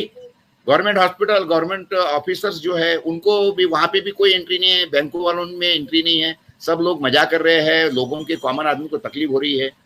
तो ये जो ये वर्ग है, इनके कारण कोरोना चल रहा है। देखो इन लोगों की सैलरी बंद करवा दो, ये खुद रास्ते पे निकलेंगे, टीचर, ये प्रोफेसर, उसके बाद में ये महसूल वाले, पुलिस वाले, ये निकलेंगे रास्ते पे, नहीं नहीं भाई ये बंद कर दो, कोरोना नाम की कोई बात नहीं है। क्योंकि नौटंकी सब दिख रही है ना, यानी तुम एक गाड़ी के अंदर जाएंगे तो 2-3-4 जन होना, 2 जन होना, और हवाई जहाज तो फुल चल रहा है। मैं दिल्ली गया, बम्बई गया, फुल, वहां पे कोरोना नहीं है। वो बोलते कि नहीं बड़े लोग ये पैसा देते हमारे देश को, तो इनको तकलीफ मत दो। तो वो, और आपको भी पता है हवाई जहाज के अंदर वो क्या है, वो नौटंकी के जैसा एक शील लगाते थे प्लास्टिक का सामने, बस हो गया था। कोरोना क्या ये सामने चलता है, वो शील के नीचे से आता नहीं ऊपर। यानी कितनी बेवकूफियां चलानी है देश के अंदर। और मुझे आश्चर्य इस बात का लगता है कि नो बड़ी इज, यानी इसके बारे में विरोध नहीं कर रहे हैं कि यानी क्या करना है। लोगों का दिमाग नहीं इस्तेमाल करते। फ्लाइट के अंदर बैठने से पहले आपको शील्ड पहनना है, मास्क पहनना है, और एक दूसरे से दूर रहना है, लेकिन फ्लाइट के अंदर बाजू बाजू में बैठे हो, बाजू बैठे हुए, और अंदर जाने के बाद में सब लोग शील्ड निकाल डालते, मास्क निकाल डालते, सबके सब बैठे गप्पा मारते रहते। सब लोगों के दिमाग में ये क्लियर है कि ये खाली बेवकूफी है। 50%, अभी 50-50 हो गया है। अभी तक के तो कैसा था कि ये 95%, 95% ऐसा था, 95% के दिमाग में बैठा था कि कोरोना है। लेकिन अभी मैं देखा हूं करीब 50-50 लोगों के इसके अंदर हो गए। गाँव खेड़े के अंदर तो बिल्कुल लोगों के दिमाग में क्लियर है कि ये सारी नौटंकी है करके।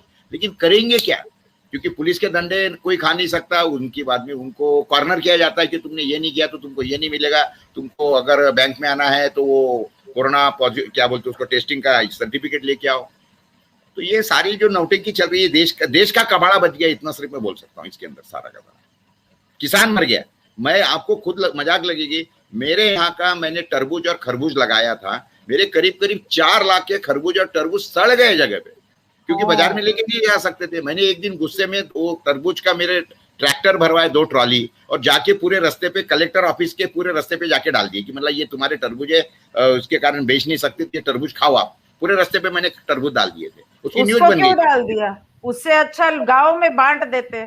मेरे बीवी भी ने यही बोला कि आपने बांटे क्यों नहीं। मैंने बोला भाई खेत पे जिसको खाना है ना मेरे खेत पे आए खाए, लेकिन मैं लोगों को फोकट इसलिए नहीं खिलाना चाहता कि पहले तो पैसे नहीं देते और फोकट में मिलने वो लगेंगे तो वो भी बोलेंगे यार ये बहुत अच्छा है कोरोना, ये रहने दो, ये तरबूज खरबूज लेकिन फोकट में मिलते हैं।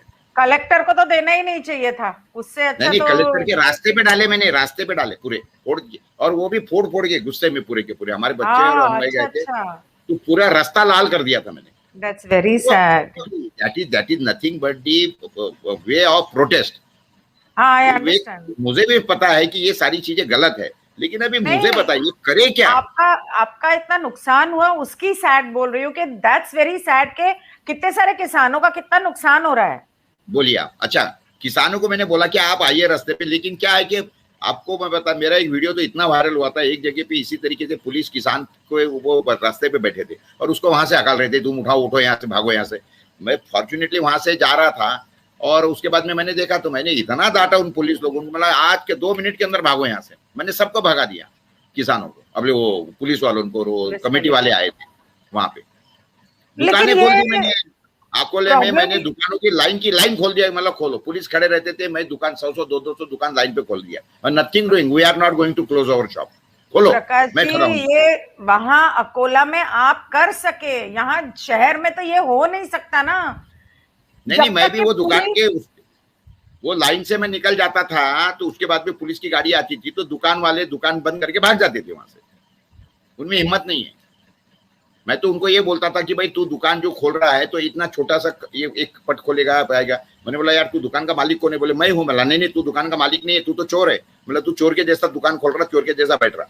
मतलब मालिक है करके बताओ पुलिस को कि मैं दुकान का मालिक हूँ, मैं सोचूंगा बंद करना खोला करना। पर हु वो आर दिस पीपल?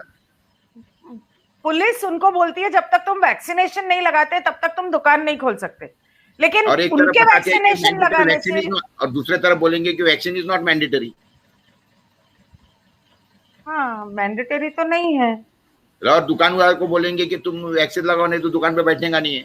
तो ये सारे दुकान वाले आरटीआई क्यों नहीं करते, या कलेक्टर को लेटर क्यों नहीं लिखते, या सीएम को लेटर क्यों नहीं वही, लिखते? नहीं नहीं गिनी जी, उसके बाद में आपको पता है जो पेंडेमिक एक्ट है 2005 का, और उसके बाद में ये लोग 1894 का जो एक्ट बताते हैं, that act is not one sided, please mind.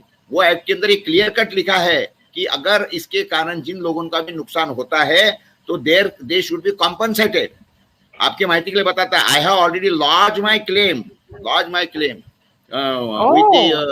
with the Akola collector and to the state government. और उसके बाद में उसके मैंने कॉपी भेजी थी यहाँ पे दिल्ली में नेशनल डिजास्टर मैनेजमेंट जो ये है उनको, तो उसका मुझे लेटर आया। उन्होंने महाराष्ट्र गवर्नमेंट को डांटा कि आपने अभी तक के इनका लॉस क्यों भर के नहीं दिया और why this is not settled.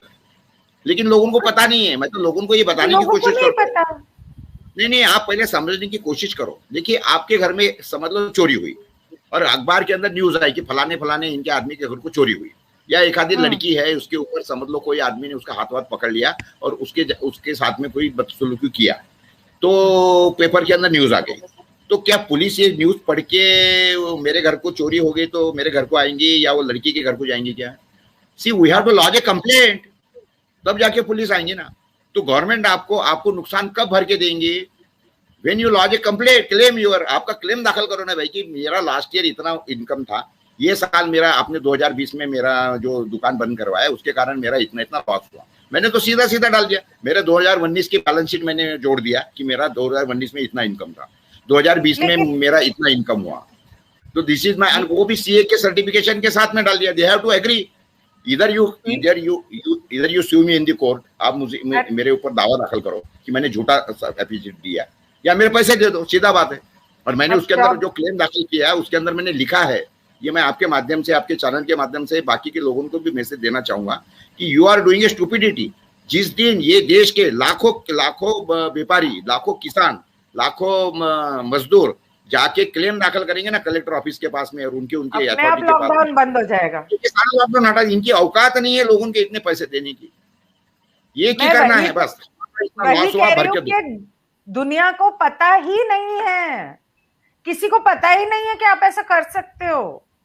दुनिया तो में ये पता है, बात लोगों तक फैलने और उनको पता चलना बहुत जरूरी है।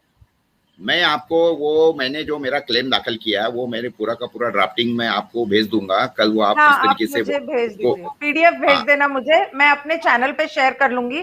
मैं अपने बिल्कुल चैनल का नाम लिख देती हूँ यहाँ पर, टेलीग्राम चैनल का, या फिर आप मुझे व्हाट्सएप कर सकते हैं कि आपको चाहिए, मैं अपने व्हाट्सएप पे डाल दूंगी। तो please please please please do that. हाँ, तो एक बात जो आपने मुझे वीडियो भेजा था, मैं चाहती हूं कि आप लोगों को बताएं कि लोग हकीकत में क्या कोरोना से मर रहे हैं। नहीं नहीं नहीं नहीं नहीं नहीं नहीं नहीं। कोरोना से क्यों कोई मर रहे मर हैं? नहीं रहा है। देखिए सिंपल विषय है, कोरोना इज नदी नाम दिया है इन्होंने। ये सादा सर्दी जुकाम है, जिस तरीके से वो बताता है अपना तरुण कोठारी बोलता है या अपना विश्व स्वरूप बोलता है या बाकी सारे डॉक्टर बोलते हैं, उसी तरीके से this is nothing but a simple flu, और जो हर एक साल होना मिनट, चाहिए। एक मिनट।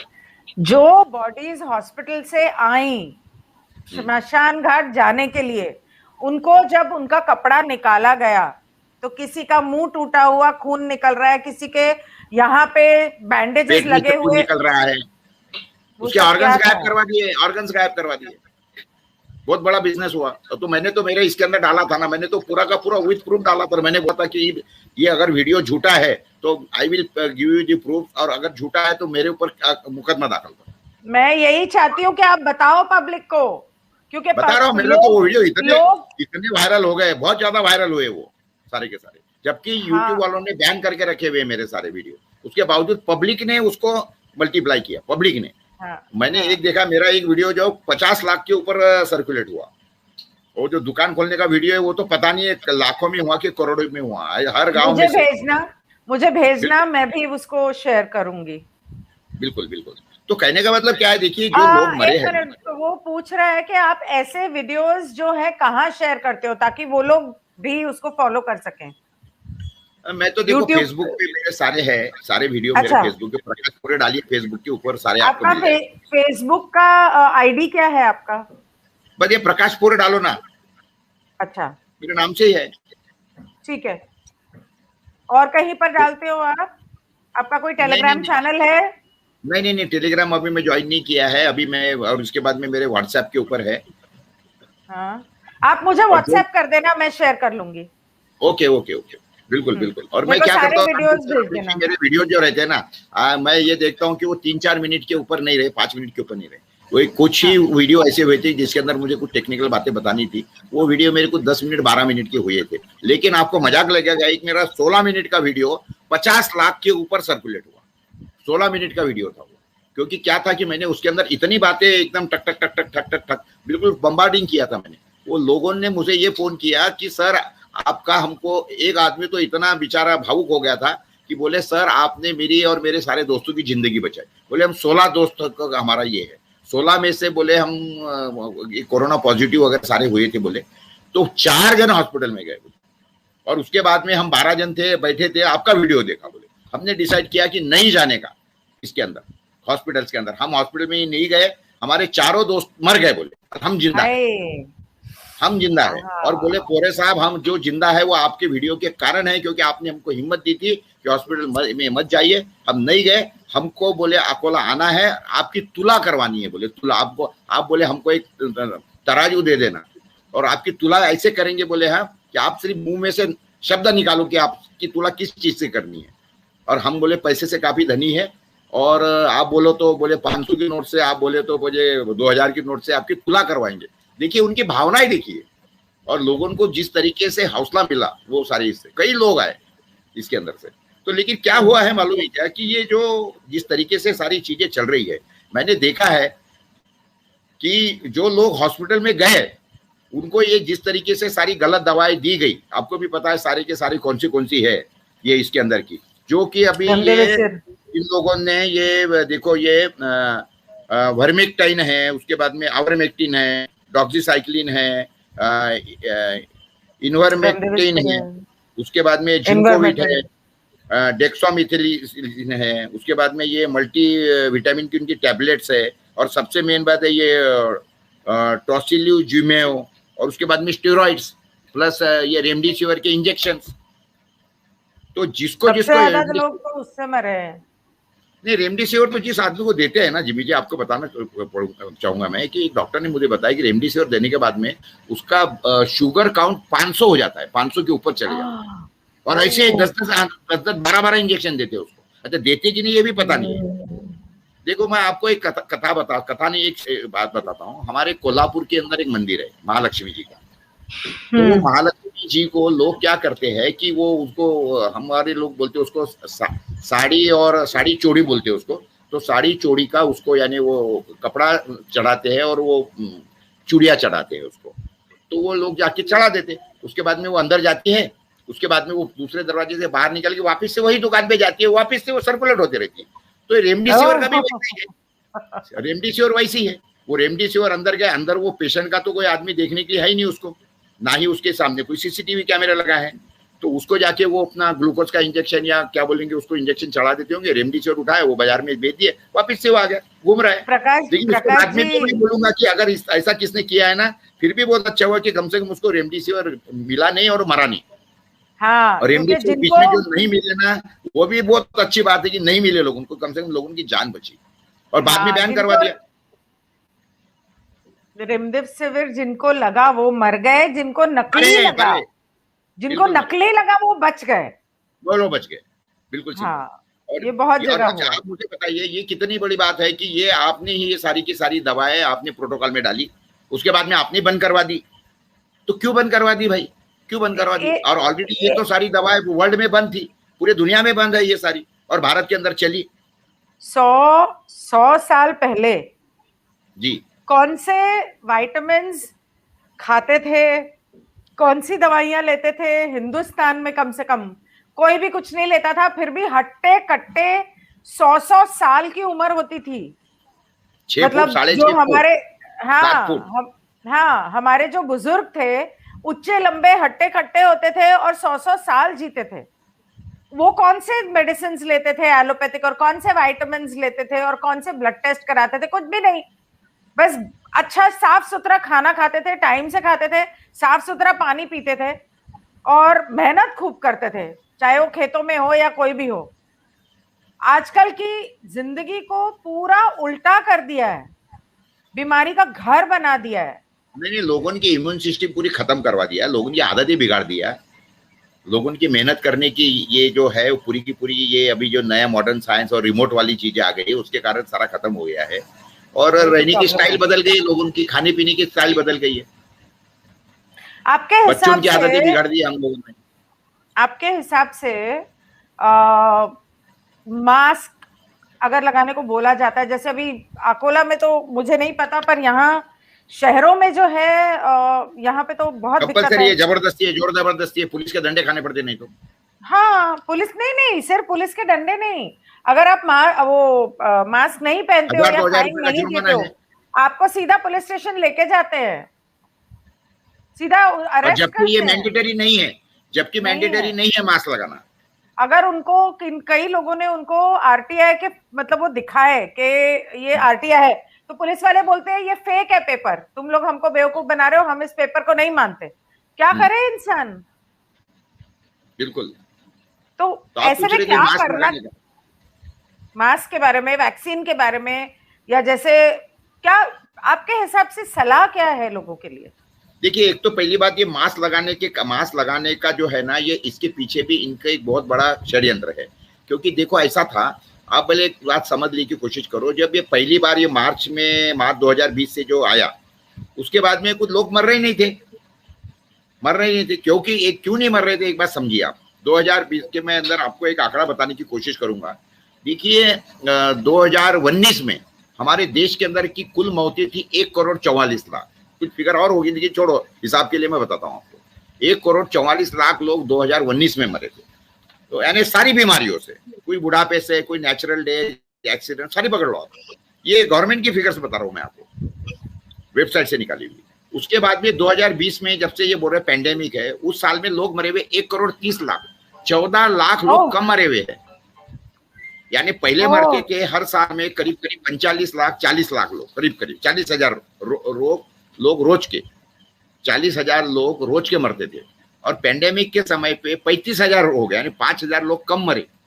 और ये बोल रहे कि पैंडेमिक है, लोग मर रहे हैं कुछ, और जबकि इन्होंने, आपको भी मालूम, तो फिर हॉस्पिटल में इतनी लाइन क्यों है, श्मशान में इतनी लाइन क्यों है? नहीं नहीं, वो तो मैंने मेरे वीडियो मैंने रिलीज किया था, उसके अंदर बता दिया था, और बताता हूँ उसकी, यानी उसकी हकीकत क्या है, एक समझिए। देखिए, उस दिन मैंने दिल्ली में मेरे मित्र है उनको पूछा, या कलकत्ता में अभी हमारे एक मित्र है, तो वो सांसद बने, उनको मैंने पूछा। हाँ नहीं, ये नहीं, उसका किस्सा ऐसा है। देखो, मैं अकोला शहर में रहता हूँ, यहाँ पे 7 स्मशान है, 7 स्मशान की सारी बॉडियां एक ही स्मशान में जला रहे, तो वहां गर्दी होगी। दिल्ली के अंदर करीब मैं ऐसा समझता हूँ, बंबई के अंदर 100-150 शमशान हो गए, और 100-150 शमशान का लोड अगर इन्हें 4 ही शमशान में डाले तो सीन तो क्रिएट होगा ना वहां पे। अरे बाप रे, लाइन लगी है, आदमी नहीं, जगह नहीं मिल रही है, लकड़ी नहीं मिल रही है, तो ये तो होने वाला है ना। उसी तरीके से हॉस्पिटल में मुझे बताइए, अकोला के अंदर मेरे करीब 1000 हॉस्पिटल होंगे, उसमें अभी सिर्फ 30 हॉस्पिटल चालू है, तो ये 1000 हॉस्पिटल के लोग सिर्फ 30 हॉस्पिटल में जा रहे हैं। दिल्ली में भी यही परिस्थिति है, तो क्या होगा, सारे हॉस्पिटल्स पैक हो जाएंगे, सारे के सारे शमशान पैक हो जाएंगे। और इन्होंने क्या किया अभी, जैसे मैं उस दिन देखा वाराणसी का सीन, वाराणसी के अंदर बॉडियां कहाँ जला रहे, गंगा के किनारे जला रहे, हाईवे के बाजू में जला रहे, रेलवे और हाईवे का ट्रैक है उसके बीच में जला रहे, तो रेलवे में जाने वाले लोग है वो भी देख रहे, हाईवे से जाने वाले लोग भी देख रहे, अरे बाप रे कितने लोग मरे, देखो चिताएं जल रही है, जगह नहीं है। तो देखिए, ऐसा है, सिनेमा के अंदर सीन क्रिएट करना पड़ता, पब्लिक लाना पड़ता, तो पब्लिक तो 200-400-500 रुपए देके, 1000 रुपए देके पब्लिक जमा कर सकते हो। मुर्दे कहाँ से जमा करवाएंगे आप, बॉडिया कहाँ जमा करवाएंगे? तो बॉडिया जमा करनी है, सीन क्रिएट करना है, टीवी वालों को फुटेज देना है, तो नेचुरली मुर्दे तो ये लाना पड़ेगा, तो जिंदे आदमी को तो नहीं जला सकते हो। इन्होंने मार, ठीक है, रिसीवर देके इनको मारा, लेकिन उसके बाद में भी देखो, दूसरी बात एक समझने की बात है कि जैसे अकोला शहर है, मैं जहाँ रहता हूँ, अकोला के हॉस्पिटल में आने वाला आदमी तो अकोला से थोड़ी है, वो अकोला से तो जो है वो है, लेकिन अकोले के आजू बाजू में जो भी गांव खेड़े है, वहां से जब आदमी कोई सीरियस हो जाता है तो वहां का डॉक्टर उसको रेफर करता है, भाई अकोला जाओ, फलाना फलाना करो, मेरे से हो नहीं सकता, तो नेचुरली वो अकोला आएगा। अकोला में आने के बाद में समझ लो खुदा ना खास्ता मर गया, तो मरने के बाद में वो कोई अकोला में थोड़ी उसकी बॉडी जलाता था, वो तो उसको उठाएगा, एम्बुलेंस में डालेगा या गाड़ी में डालेगा, अपने गाँव को लेके जाएगा, अपने गाँव के अंदर उसके खेत के अंदर उसका क्रियाकर्म करेगा। अभी क्या हो रहा है, कोरोना के काल के अंदर कोई नहीं है, वो यही जलेगा और यही शमशान में जलेगा, तो नेचुरली यहाँ पे वैसा सीन क्रिएट होगा, लोगों को दिख रहा है कि अरे बाप रे बहुत मुर्दे जल रहे हैं, बहुत बॉडी जल रही। और उसी तरीके से हॉस्पिटल, एक हॉस्पिटल के अंदर समझ लो 100-200 बेड है, 400 बेड है, वहां पे जाके पूरे गांव का पब्लिक आ गई है, तो नेचुरली वहां 5000, जहाँ पे 500 की व्यवस्था है, 5000 पब्लिक आ गई, तो क्या होगा, ना किसको ऑक्सीजन मिलेगा ना कुछ होगा। अच्छा, नालायक इतने हैं, एक बात समझिए, नालायक यही बोलूंगा, नालायक इतने हैं कि देखिए इनकी हिम्मत भी देखिए क्या है। लोग, मुझे तो आश्चर्य लोगों के सहनशीलता का लगता, देखिए क्या बोलते हैं मालूम है क्या आपको, अरे भैया ये आपका ऑक्सीजन लेवल कम हो गया। अबे ऑक्सीजन लेवल कम हो गया, ये सीधा सीधा बोलना कि मेरे शरीर के अंदर कार्बन डाइऑक्साइड का परसेंटेज बढ़ गया, ये क्यों नहीं बोलता है तू? क्योंकि तुमने मास्क लगाने बोले हमको, मास्क लगा के हमने ऑक्सीजन लेना बंद कर दिया, कार्बन ले रहे हैं, और कार्बन होते होते हमारे शरीर के अंदर कार्बन डिपोजिशन ज्यादा हो गया, तो उसके बाद में कार्बन हो गया, तो उसके बाद में तू बोल क्या रहा मालूम है क्या, कि सर ऑक्सीजन लेवल कम हो गई।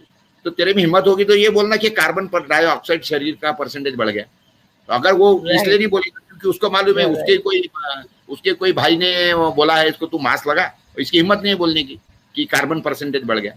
मुझे अगर कोई बोले ना कि मेरे शरीर में कार्बन का परसेंटेज बढ़, कान के नीचे बजाऊं उसके। लोग मारे जा रहे हैं। गिनी जी एक बात ध्यान में लिखिए, मैं चैलेंज से बोलता हूँ, दावे से बोलता हूँ, कोई कोरोना से ये सारे के सारे दावे तरुण कोठारी ने भी किए, हाँ, ये सारे दावे उसने भी किया, उसने इनाम रखा है। किसने? ये तरुण कोठारी ने कि भाई कोरोना की डेथ बताओ और 1 लाख रुपए पाओ। तो why government is not accepting challenge? नहीं, मैं आपसे चारों जन लोग जो है, मैं तो बहुत छोटा आदमी यहाँ, लेकिन ये तो नेशनल लोग हैं। मैं चाहती हूँ कि आप बताएं कि लोग हॉस्पिटल में क्यों मरे, क्या कर रहे थे वो हॉस्पिटल वाले उन लोगों के साथ जिनको एक सर्दी खांसी हुई, सर्दी खांसी के लिए हॉस्पिटल में एडमिट किया, वो इंसान जख्मी, कटा हुआ, यहाँ से वहां से, सर फूटा कुछ है, उसको लपेट के ऐसे कि आप खोल नहीं सकते, आपको कोविड हो जाएगा। पेशेंट की फैमिली को बॉडी नहीं देते हैं, हजारों बॉडी ट्रक में लाद के उन लोगों ने दफनाई है और जलाई है। क्यों किया है उन लोगों ने ऐसे? किसने हक दिया उनको ये सब करने का? क्यों किया मैं बताता हूँ इसका रीजन। एक तो ये इसके अंदर के ऑर्गन्स निकाले, एक विषय। दूसरी बात में एक लॉजिकल बात बताता हूँ, आप एक पहले समझिए। इनका क्या कहना है, मास्क क्यों लगाने लगाते हैं ये आपको? क्योंकि वो बोलते हैं कि आपके सांस से हवा में फैलेगा, बराबर है ना, सांस से फैलता है ना।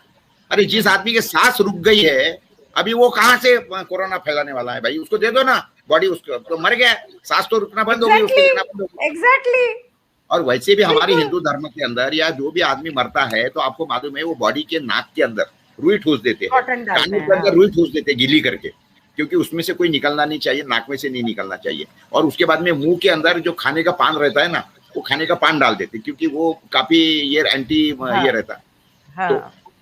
तो ये तो सारी सदियों से हमारे यहाँ चल रहा है। और उसके बाद में तुम ये बोलते कि नहीं नहीं वो बॉडी को तो सील करेंगे, ये करेंगे, डाल देंगे। और मैं आपको बताता हूँ, मैं तो कोरोना की कई बॉडीज, वो एक हॉस्पिटल के अंदर मैं वहां गया था, वो मर गया था, वो रो रही थी, उसकी माँ बेचारी बिलक बिलक के रो रही थी। तो वो बोल रही थी कि ये करो, इसका चेहरा बता दो, मेरे बच्चे का चेहरा बता दो। तो मैं उसी हॉस्पिटल में गया था, मैं तो कोरोना के सारे पेशेंटों को मिला, मास्क लगा हुआ नहीं था, कुछ नहीं था, सबको मैंने ये किया, सबको मैंने एक एक मिठाई का टुकड़ा दिया, बर्फी खिलाई उनको, खाओ। सारे लोग मुझे देख रहे थे भूत के जैसे कि कौन भूत आ गया घर के अंदर। उसके बाद में उसी हॉस्पिटल के अंदर वो एक आदमी, वो बच्चा मरा था और मार हो रही थी उसकी। मैं गया वहां पे, उस आदमी का पूरा वो चेहरा खोला, मतलब देख ले इसको। वो पुलिस वाले आए, वो अरे साहब आपने क्यों खोला, ये क्यों खोला वगैरह। मैंने बोला तो मैं भी उसके साथ में खड़ा था ना, मैं जिंदा हूँ आपके सामने। इसको तो 6 महीने हो गए ये सारी चीजों को, और कई बार किया मैंने ऐसा, कई हॉस्पिटल में जाता हूँ, कई कोरोना पेशेंटों को मिलता हूँ। अगर कोरोना या उस तरीके से वाकई में कुछ रहता था, सी टुडे माई एज इज 69, लेकिन उसके बाद में मैं जिंदा हूँ आपके सामने, इतना सब होने के बाद में।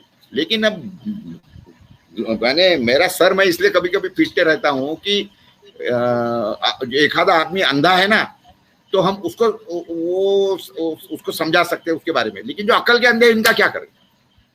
मुझे हमेशा प्रॉब्लम है, सबसे बड़ी प्रॉब्लम ये है कि दुनिया अकल की अंधी है, उनको गुलामी करने की इतनी आदत पड़ गई है ना कि जिसने जो बोला वो सुन के चुपचाप बैठ जाते हैं, और आपके और मेरे जैसे जो आवाज उठाते हैं, सवाल करते हैं, हमको बेवकूफ बोलते बन जाते हैं। हाँ, हमको बेवकूफ, बिल्कुल, हाँ बिल्कुल। अच्छा, एक बात ये मैंने एक और चीज सुनी है कि खाने के अंदर, अनाज के अंदर, चीजों के अंदर कुछ केमिकल्स मिला के ये लोग मिलाने का प्लान कर रही है गवर्नमेंट, और ये लोग सब जो जिन्होंने कोविड प्लान किया है, ताकि हमारे दिमाग के ऊपर गलत असर कर सके। क्या ये सही है? नहीं, मैंने तो कोई इसके बारे में ज्यादा सुना नहीं है, लेकिन ये इसकी जरूरत भी नहीं है, क्योंकि हम लोग आजकल जो खा रहे हैं, एवरीथिंग इज जेनेटिकली मॉडिफाइड। पहली बात एक समझिए, अभी तक के जेनेटिकली मॉडिफाइड सिर्फ कपास आती थी, क्योंकि कपास लोग खाते नहीं है। लेकिन लोगों को ये पता नहीं है कि वो जो तेल खा रहे हैं वो जेनेटिकल मॉडिफाइड सरकी का है, यानी जो कॉटन सीड होती है। और कॉटन सीड जो जेनेटिकली मॉडिफाइड है, उसके अंदर बहुत गलत बोहन, क्या बोलते वो, एक ये डाले हुआ है उसके अंदर, जीन्स डाले हुआ है, और उसके बाद में उसका तेल निकालते हैं, और वो तेल निकालने के बाद में हमारे खाने के तेल में मिलाते हैं। लोगों को पता ही नहीं है कि वो जेनेटिकली मॉडिफाइड सरके का तेल खा रहे हैं, और उसके कारण सारी बीमारी। और ये कैंसर जो होने का बेसिक रीजन, कैंसर होने का बेसिक रीजन ये तेल, उसके बाद में ये क्या बोलते हैं उसको, ये दूध, ऑक्सीटोसिन इंजेक्शन के साथ का, और इस तरीके से जो गलत आदतें हमको लगाई है कि खाने के बाद में फल खाओ। तो ये अभी क्या करेंगे क्या इनके हॉस्पिटल जो इनको तो क्या है, देखिए कि इनको हॉस्पिटल्स इनके भरने हैं, इनको इनकी केमिकल्स बेचनी है, बाकी इनको कोई लेना देना नहीं, मरे कोई भी कितना। और आपके माहिती के लिए बताता, मेरे कई डॉक्टर्स लोग हैं, उन्होंने ये कोई वैक्सीन लिए नहीं, उनके बच्चों को नहीं दिया। They are aware. एंड इसके बारे में कई प्रूफ दे सकता हूं मैं कि कितने डॉक्टर्स लोगों ने अपने बच्चों को वैक्सीन दी नहीं है। उनको पता है कि व्हाट इज हैपनिंग, ये हुआ क्या। Not only this corona, I am not talking about only corona vaccine, लेकिन दूसरे भी जो वैक्सीन है ना, ये पोलियो के वैक्सीन होंगे या कोणती OR की वैक्सीन आते, कोई वैक्सीन नहीं देते। हाँ, बहुत से वैक्सीन है बच्चों को। उस दिन तो ये अपना जगदाड़े बता रहा था ना, वो तो डॉक्टर ही है, उसका तो मानना ही पड़ेगा ना हमको। He is a man from the same field, so we have to trust him. देखो, आप मेरा मत मानो ना, क्योंकि मैं तो editor, I am not a doctor, I never claim that also. जितनी असली खबर एडिटर के पास आती है, उतनी किसी के पास नहीं जाती। जो न्यूज़पेपर चलाते हैं, आप छापते हो या नहीं छापते हो वो बात की बात है। बहुत सारे न्यूज़पेपर जो मेन स्ट्रीम मीडिया है, न्यूज़पेपर्स है, टेलीविजन, वो लोग तो सब पैसे खा के बैठे हैं और सिर्फ वही छापते हैं जो पॉलिटिशियन चाहते हैं कि वो लोग छापें। नहीं, I would like to interrupt you here देखिए अखबार वाले पैसे खा के कोई खबर नहीं छापते हैं, ये थोड़ा सा मैं आपको देशों बोलता में, हूँ कि इसमें थोड़ी बात देशों समझ में, लीजिए, ऐसा नहीं रहता है। देशों में देखिए नहीं, मतलब वो सिटीज में ऐसा होता है, मैं ये कह रही हूँ। नहीं नहीं नहीं, जैसे ऐसी बात नहीं है गिनी जी। बातें कैसी है मालूम है क्या, कि अगर कोई बातें सही निकली, देखिए मैं एक एडिटर हूँ, मैं तो कोई न्यूज लिखता नहीं और मैं तो कोई गांव खड़े में जाता ही नहीं ना। देखो वहां का आदमी मेरे पास में जो न्यूज भेजेगा या मेरे सब एडिटर के पास में भेजेगा, वो उसको देखेगा कि ये ऑथेंटिक सोर्स से आई है क्या, इसमें कुछ बात में तथ्य है क्या, और वो आने के बाद में अगर उसको दिखता है, वो उसके बाद में वो मेरे पास में भेजेगा न्यूज। तो मैं अगर कोई उसको ऐसा लगता है कि जो दिस इज मुझे क्या बोलते हैं, हमारे अखबार की जो चरित्र है या ये इससे अगर डिफर होती है या हमारे पॉलिसी के खिलाफ होती है, तो उसके बारे में सिर्फ मुझे पूछेगा कि सर ये छापना है कि नहीं छापना है, या मुझे भेज देगा। तो मैं देखूंगा उसके, ओके कैरी इट, या इतने से इतना निकाल डालो बाकी छाप डालो। तो ये होती है। लेकिन आज हो क्या रहा है मालूम है क्या, अखबार वालों को तो मैं नहीं समझता हूँ कि कोई पैसे दिए जा रहे हैं। हाँ इतना मैं मानता हूँ कि चैनल वालों को दबा दबा के पैसे दिए जा रहे हैं पूरे के। सब आपकी तरह नहीं होते प्रकाश जी। आप अकोला में बैठे हो, बॉम्बे दिल्ली की बात अलग है। यहाँ जो बड़े बड़े करोड़ों के हिसाब से अखबार बनते हैं और बिकते हैं, जैसे टाइम्स ऑफ इंडिया हो गया या और बड़े बड़े अखबार हो गए, उसके अंदर जो छप रहा है वो कहाँ तक असली है किसको पता है। नहीं है, वहां पे पैसे कमाने के लिए बैठे हैं वो लोग। ये लोग एडिटर्स जो ये बड़े बड़े अखबार वालों के, वो तो बोलते हमारा ये प्रोडक्ट है, वो तो बाकी तो जो है ना, they don't say that we are running a newspaper, they say that this is our product and we are selling it. Exactly वही कह रही हूं मैं। हर न्यूज़पेपर की बात नहीं कर रही हूँ, लेकिन जो मैक्सिमम जो बिकता है उसके अंदर खबरें, मैगजीन्स, न्यूज़पेपर्स में पैसे दे के खबर छपवाते हैं ये लोग। पैसे यहाँ तक कि वो कितने, जो पुराने जमाने में किसी की अगर कोई अच्छी खबर छापनी होती थी तो वो खुद न्यूज़पेपर सामने से छापता था। आज न्यूज़पेपर वाले, मुझे कितनी बार लोगों ने अप्रोच किया है कि हम आपके बारे में ये छापना चाहते हैं, लेकिन उसके लिए आपको इतने 1000 रुपए देने पड़ेंगे। मैंने बोला मुझे कोई पैसा नहीं देना है और मुझे कुछ नहीं छपवाना है, मुझे छपवाना ही नहीं है। मुझे कितनी बार फोन आता है कि हम आपको अवार्ड देना चाहते हैं, लेकिन आपको 1 लाख देना पड़ेगा, 1.5 लाख देना पड़ेगा। अरे पैसे देके अवार्ड लेके फायदा क्या है? जितने लोग अवार्ड लेके बैठे हैं वो सब पैसे से खरीदे हैं। मुझे नहीं चाहिए ऐसा अवार्ड। क्या अवार्ड की बात कर रही है? लोगों ने जाके एमएलसी, एमएलए और एमपी भी पैसे देके खरीदी हुई है इस देश के अंदर। एक बात समझिए। अब वैक्सीनेशन की खिलाफत कैसे करें ये बताइए। देखिए कैसा है कि एक बात समझने लायक है कि गिनी जी मुझे बताइए, वायरस को कैसे पेटेंट हो सकता है? They have patented this virus, और उसके बाद में उसके अंदर लिख दिया कि आप इसकी बाद में जांच नहीं कर सकते, आप इसको कोई मेजर नहीं कर सकता। उसके बाद में उसके अंदर लिखा है, नहीं वो डाला है ना, वो जो उन्होंने जो पेटेंट किया है वो पेटेंट के अंदर डाली हुई बातें उस दिन ये अपने जगदाड़े जी बता रहे थे। How it is possible, how can you patent a virus? तो ये इतनी सारी नौटंकी होने के बाद में आपको क्या लगता है कि ये सारे हमारे जो पॉलिटिशियंस है, जो बातें हमारे देश के कर्णधार, इन लोगों को सारी चीज पता नहीं है? इनको छोड़ो, लेकिन अब पब्लिक जो पढ़ी लिखी है, जिनके पास में आज के जमाने में तो देखो भला ही अखबार में नहीं आ रही है, तो लेकिन ये सोशल मीडिया के थ्रू ये सारी चीजें तो अभी फ्लड आ गया ना इसका, तो ये देख के तो कम से कम लोगों ने सुधरना चाहिए ना। लेकिन वो भी नहीं सुधरते, लोगों में हिम्मत नहीं है बोलने का। लोग बोलते कि ऐसा कर दूंगा, मुझे कोई जेल में डाल दे। अरे एक अच्छा आदमी जो पढ़ा लिखा था वो मुझे बता रहा था कि सर मैं ऐसा अगर बोल दूं कि मेरे को वैक्सीन नहीं लेना है या मत लो, मैं ऐसा बोलूं तो सर मुझे तो अरेस्ट नहीं होगी ना। मैं बोला यार तू एजुकेटेड आदमी है, मतलब इस तरीके से पूछ रहा है, और जबकि सारी चीजें अभी ओपन हो गई है, क्या है तो तूने ऐसा बोल दिया। तो यानी विश्वस्वरूप राय को सवाल पूछ रहा था उस दिन, वो अकोला में आया था कि सर ऐसा मैं बोलूं तो क्या मुझके ऊपर केस नहीं होगी क्या? मैं ऐसा देख रहा था उसको, मैं यार तू इतना समझदार आदमी है, और उसके बाद में इस तरीके से you are, how can you ask such question? तो देखिए क्या अभी तो गाँव खेड़े के आदमी को क्या दोष देंगे आप? वो तो बेचारा वैसे डरने की आदत पड़ गई है। हाँ तो ऐसा। और दूसरी बात में क्या है मालूम है क्या, एक बात समझिए, हमारे लोगों के जो दिमाग में है ना, एक बात समझिए कि लोगों को ये पता ही नहीं है कि what is the definition of the development. देखिए लोगों को क्या लगता है डेवलपमेंट की व्याख्या क्या हो गई है।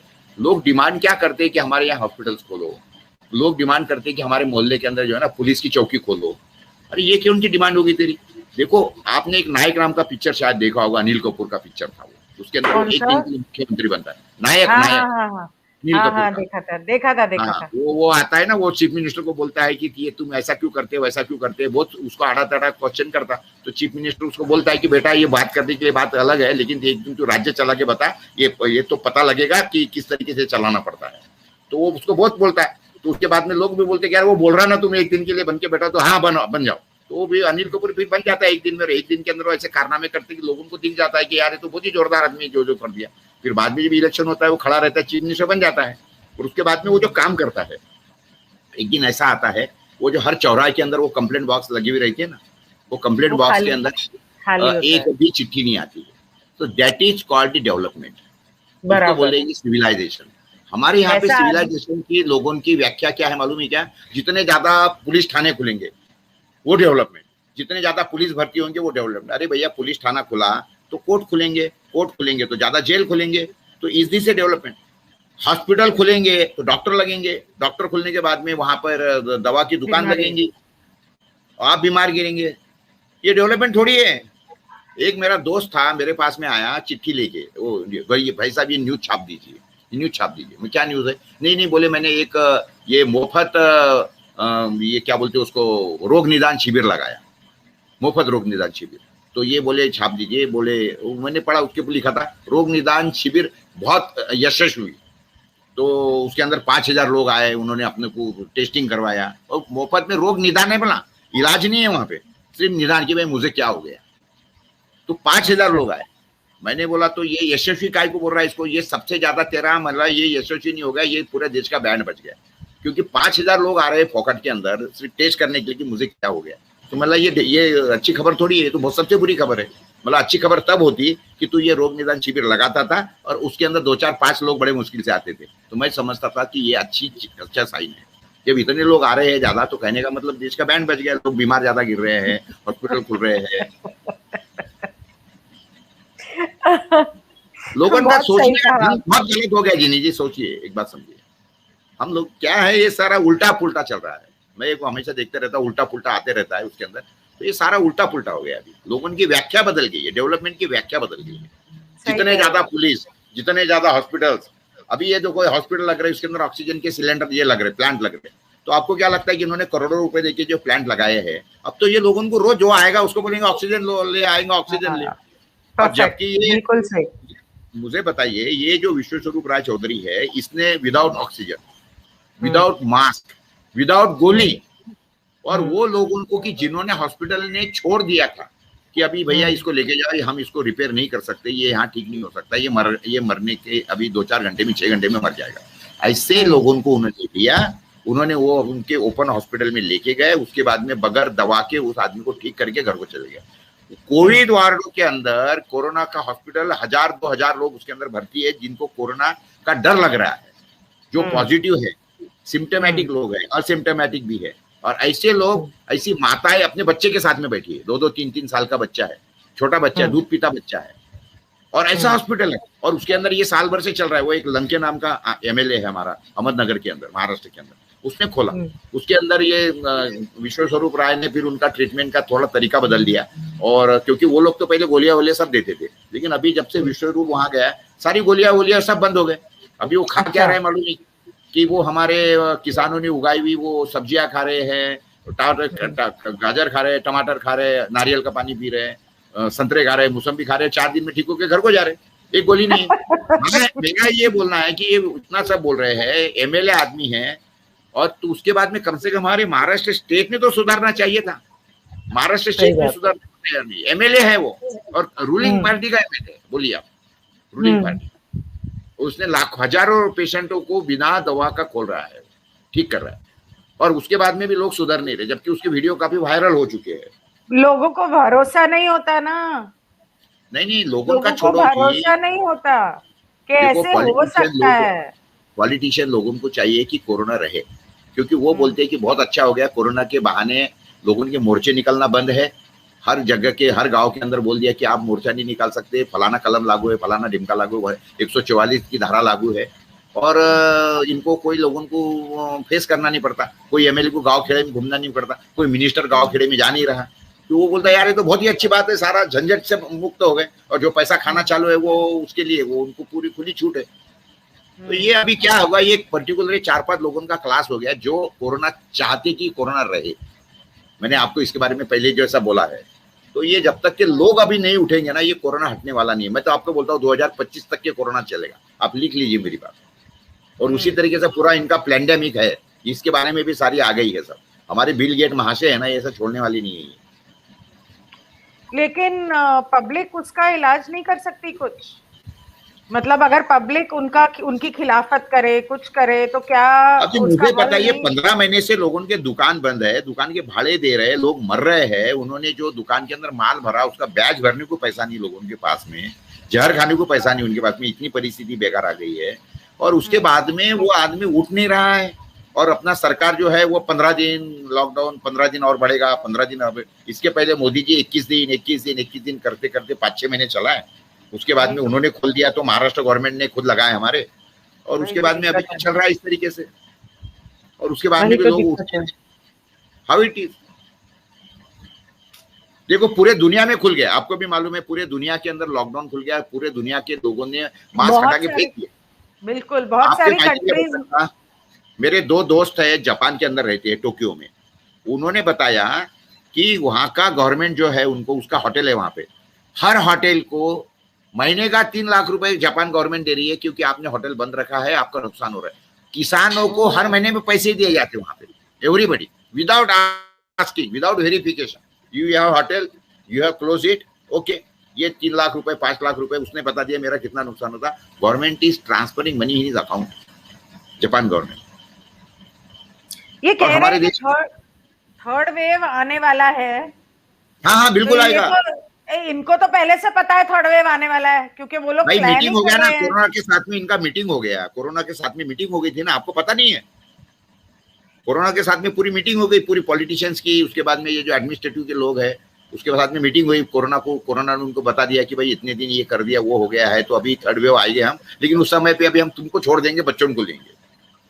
देखिए इतनी बदमाशी है, एक बात समझिए। ये जून महीना अभी चल रहा है। जून महीने के अंदर हमारे, आपको पता है कि रेनी सीजन होता है, पानी गिरता है। पानी गिरने के बाद में रास्ते में पड़ी हुई सारी चीजें जो है सड़ना चालू होती है, गलना चालू होती है। लोगों के भारत के अंदर तो आपको मालूम है, लोग तो ओपन एयर टॉयलेट भी जाते हैं, तो उसके अंदर तो नेचुरली गंदगी, वायरस से पसरना ही है। देखिए मेरी आज जिंदगी जो है 70 साल की है। मैंने अब कम से कम 30-40 साल से मुझे याद है, अकोला के अंदर ऐसा कोई हॉस्पिटल में नहीं रहता था कि जुलाई महीने के अंदर जिसके अंदर पाँव रखने के लिए जगह रहती है। इतने लोग बीमार गिरते। और बीमारी कौन सी बीमारी है? 2-3 बीमारियां। डायरिया होता है लोगों को, ये ILI होता है, यानी इन्फ्लुएंजा लाइक इलनेस होता है, फ्लू होता है, और ये होना है, हर साल होता है। और ये वाटर बॉर्न डिसीजेज होते हैं लोगों को, क्योंकि वो पीरियड ही ऐसा है ना। जुलाई महीने के अंदर, जून महीने के अंदर लोगों का पानी बदल जाता है, मौसम चेंज हो जाता है। मौसम जब भी चेंज होगा तो हमारे देश के अंदर 3 बार तो मौसम चेंज होता है। तो नेचुरली जब भी मौसम चेंज हो जाए तो सर्दी जुकाम आपको। अच्छा एक बात समझिए, ये लोगों को भी मैं समझाना चाहूंगा आपके माध्यम से।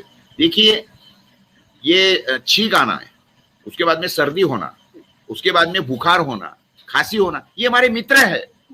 ये चीज, चारों चीजें आपको हो रही है, इसका मतलब you are physically fit, your body system is working, that is the indication. यानी जो आपके आंखों से आपको वायरस नहीं दिख रहे हैं, लेकिन आपके नाक के अंदर भगवान ने ऐसे सेंसर बैठा दिए हैं कि वो अंदर वायरस जा रहा है, ऐसा दिखते बराबर वो बोलता है कि भैया अंदर कहाँ जा रहा है तू, अंदर से हवा छोड़ के आज छी करके उसको पूरे हकाल देता है। परफेक्ट।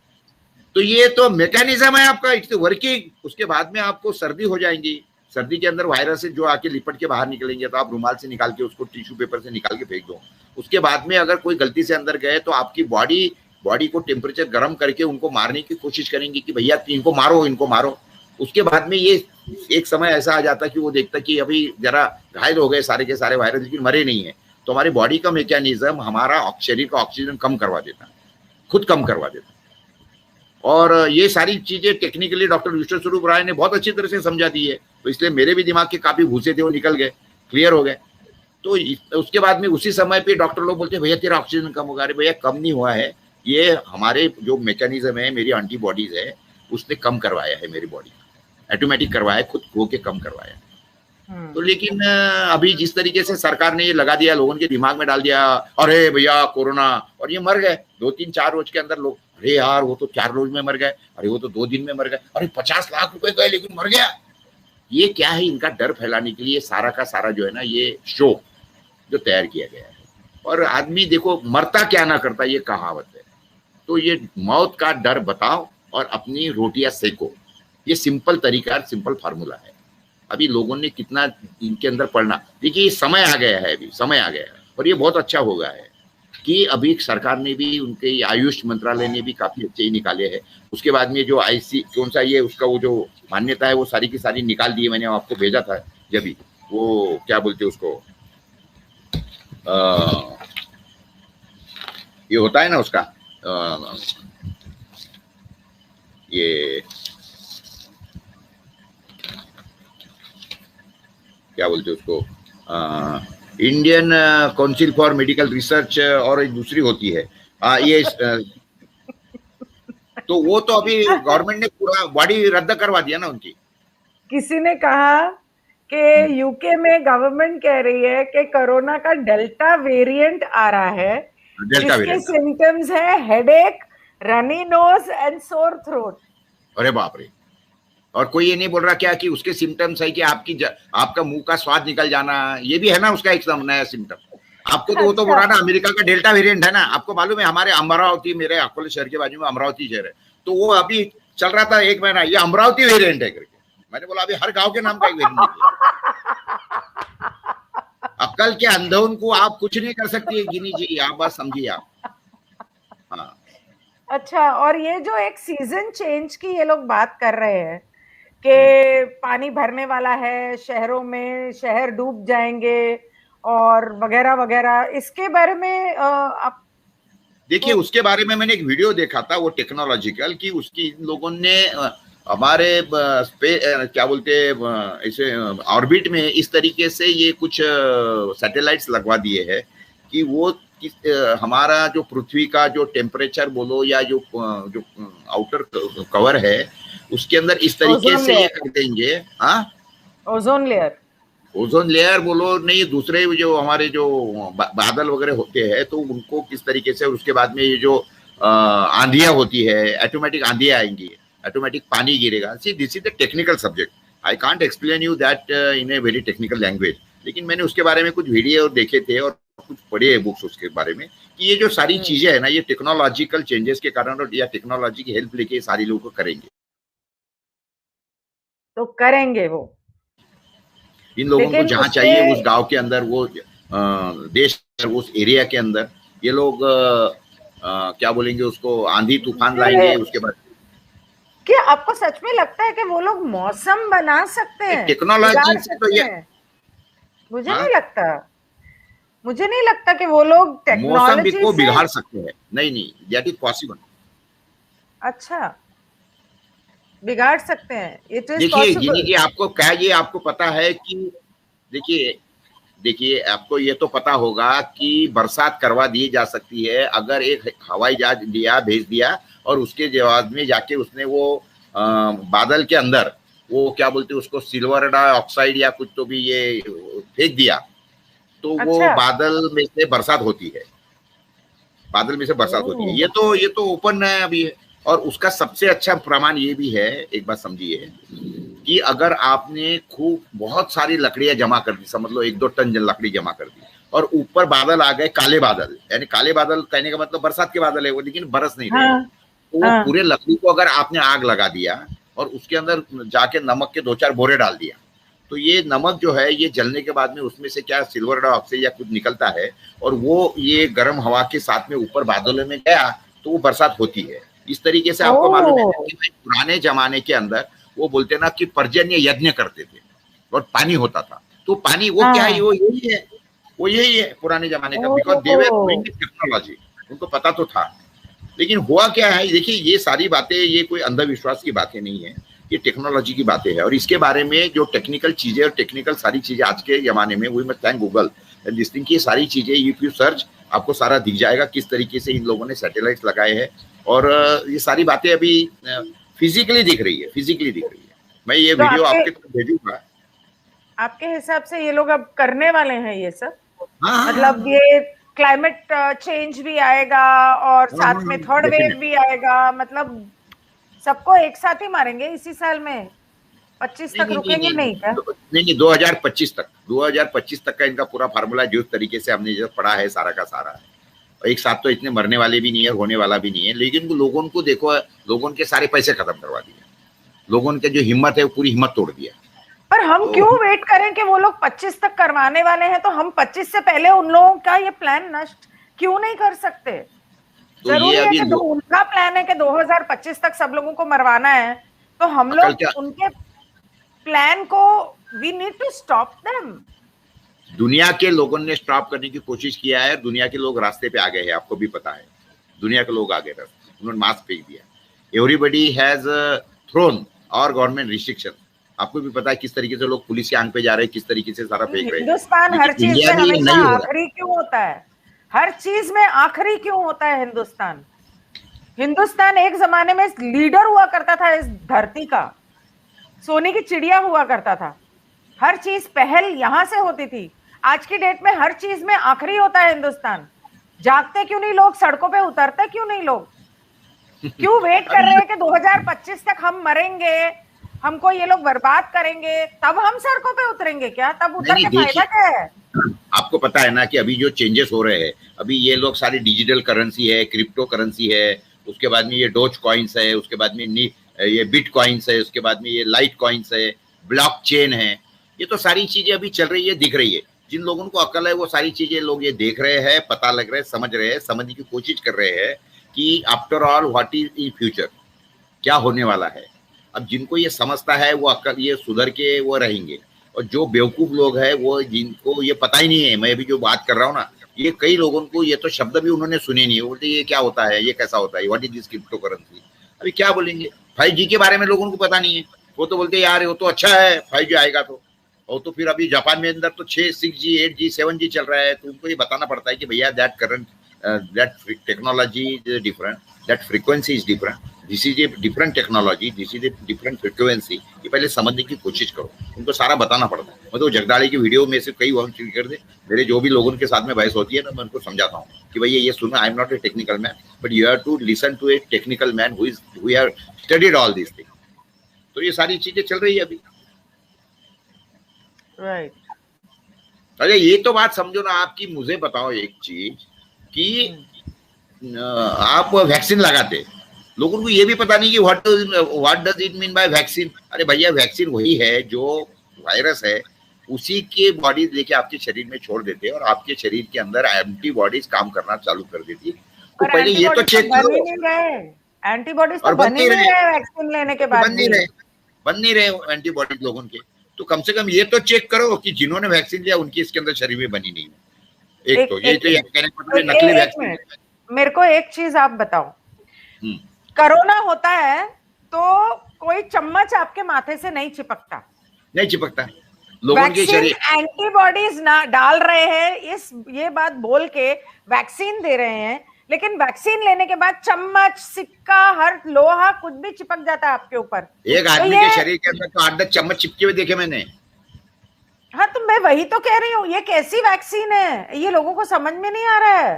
ये वैक्सीन आपको mRNA वैक्सीन है एग्जैक्टली, लेकिन ये वो लोग आपके एंटीबॉडीज डाल ही नहीं रहे हैं, ये आपको बेवकूफ बना रहे हैं। क्योंकि अगर ये एंटीबॉडीज डाल रहे होते तो आपको चम्मच क्यों चिपकता मुंह के ऊपर? और अगर चम्मच कोरोना से चिपक रहा है तो कोरोना होने से ही चिपक जाता।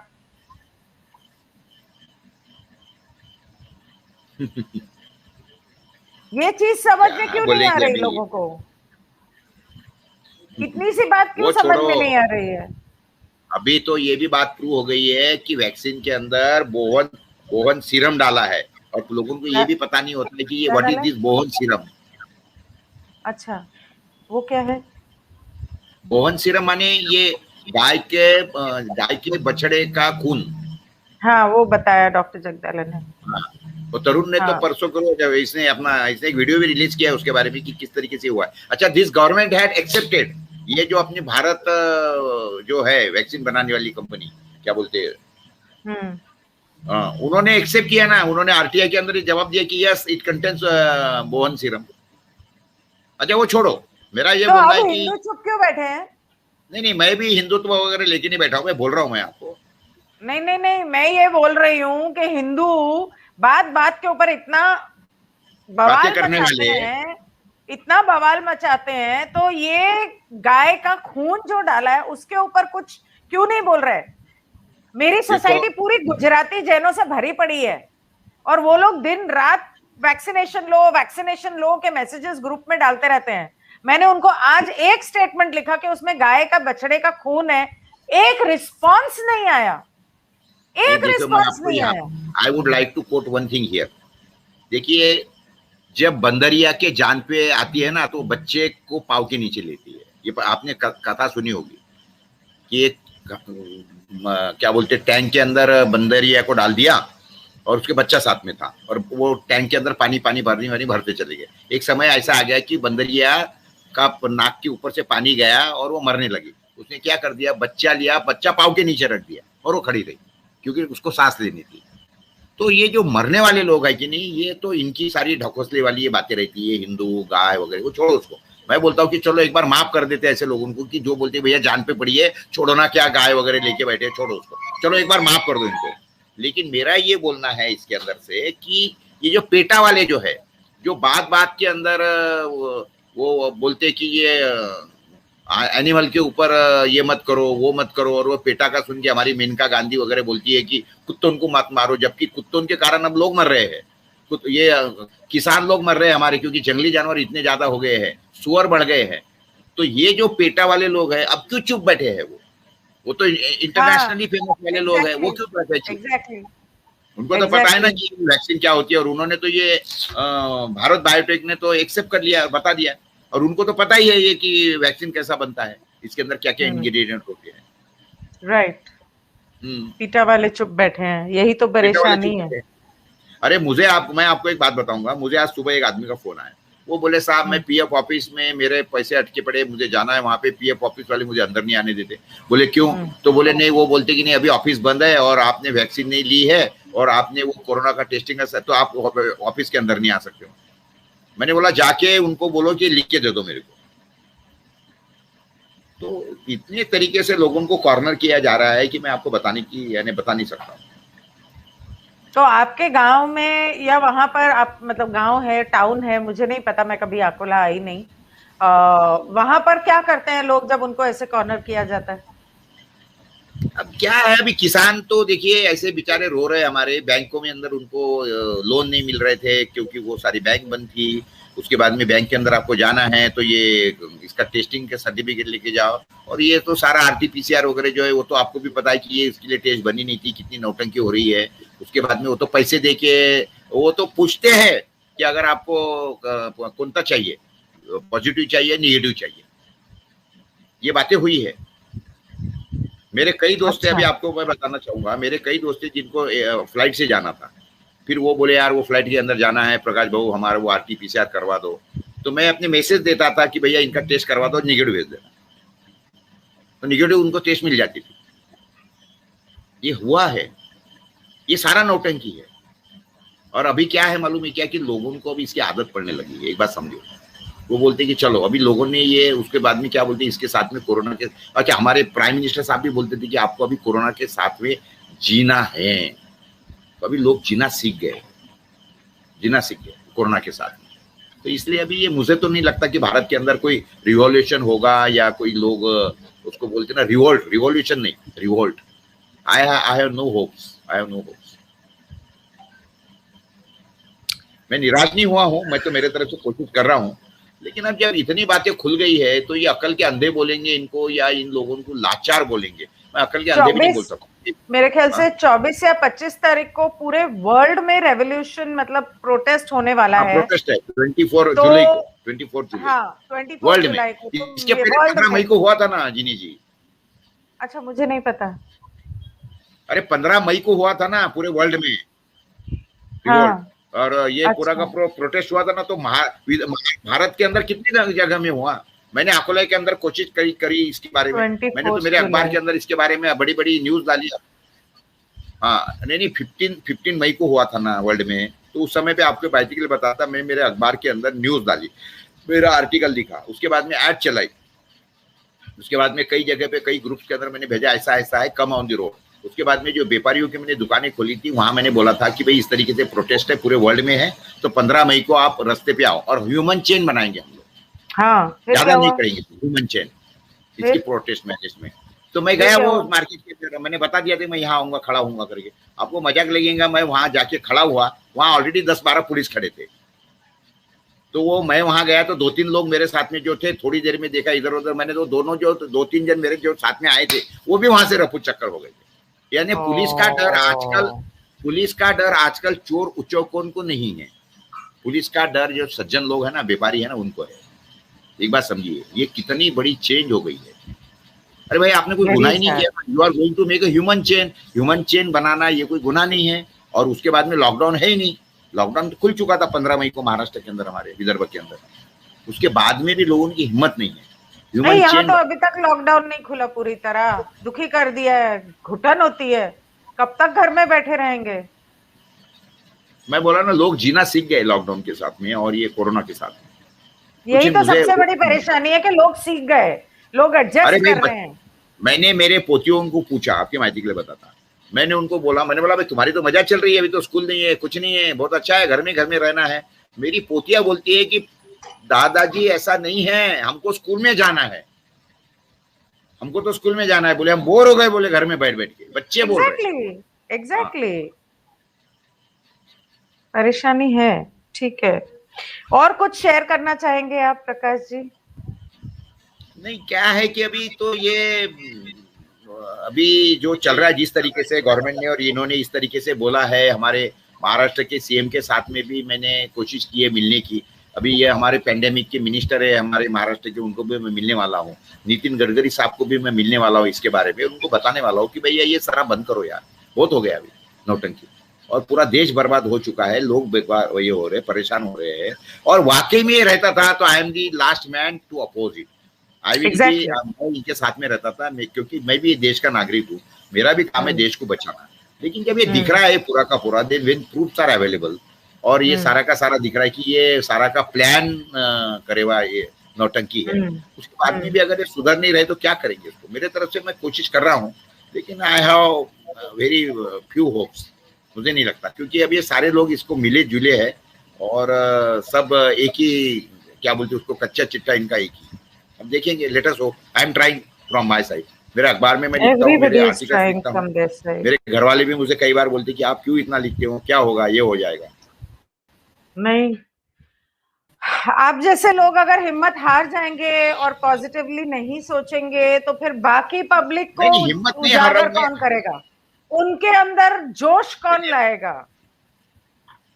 क्या करे जोश लाने के लिए? अभी मेरे इतना, मैं बोलता हूँ आपको कि मुझे तो कई, जब मेरे ये वीडियो लोग देखते हैं ना, मैं आपको मेरे वीडियो भेजूंगा, और वो इतने वायरल हो जाते हैं, जबकि ये यूट्यूब वगैरह ने बैन करने के बाद में भी हजारों लाखों लोगों के पास में पहुंच गए। लोग तो मेरे बारे में ऐसे शब्द वापरते कि मुस्लिम लोगों ने मुझे बोला, फोरे साहब आपके रूप से एक फरिश्ता भेजा है हमारे लिए, आपने हमारी जान बचाई है, आपने हमारे, देखो आपके एक मैं काम बताऊंगा, मैंने जाकर ये अपने हिंदू लोगों के एरिया में जाके दुकानें खोली, पुलिस खड़े, 100-100 200 पुलिस खड़े, उसके अंदर जाके मैंने जाके दुकान धड़ाधड़ खोलते चले गए। पुलिस देख रही है, मैंने बोला तुम्हें जो हिम्मत होगी तो रोको और मैं करूंगा, आपको जो करना है करते बैठो। पर वो वहां चल गया ना, अकोला में, बॉम्बे में नहीं चलेगा ना, बॉम्बे में नहीं चलेगा ना वो सब। मैंने सारी दुकानें खोल दी पूरी की पूरी, और वो लोग, उसके बाद में आपको मजाक लगेगा, मुस्लिम एरिया की दुकानें बाद में कभी बंद नहीं हुई, उन्होंने कभी नहीं बंद कर दी, उन्हें हिम्मत आ गई। और हिंदू एरिया की, तो ये हिंदू और मुस्लिम की बात नहीं है, ये क्या की है बात, ये बातें है हिम्मत की, ये बात है हिम्मत, ये बात है उनके एकता की। मुस्लिम एरिया के अंदर जब भी एक पुलिस एक दुकान में जाता है ना, या गवर्नमेंट का आदमी जाता है ना, सारे मुस्लिम वहां जमा हो जाते हैं कि क्या है, नहीं करेंगे बंद, नहीं करेंगे बंद, वो हल्ला कर देंगे, पुलिस भाग जाती है वहां से। तो अकोला के अंदर तो पूरे मुस्लिम एरिया की सारी दुकानें खुली है, और वो उनके पहले तो भी समझ लो एक चीज 100 रुपए बेचते थे, अभी तो 100-150 रुपए भी, क्योंकि अभी लोगों के पास में पर्याय नहीं है, वो तो बोलते भैया यहाँ मिल रहा ना, चलो ले लो।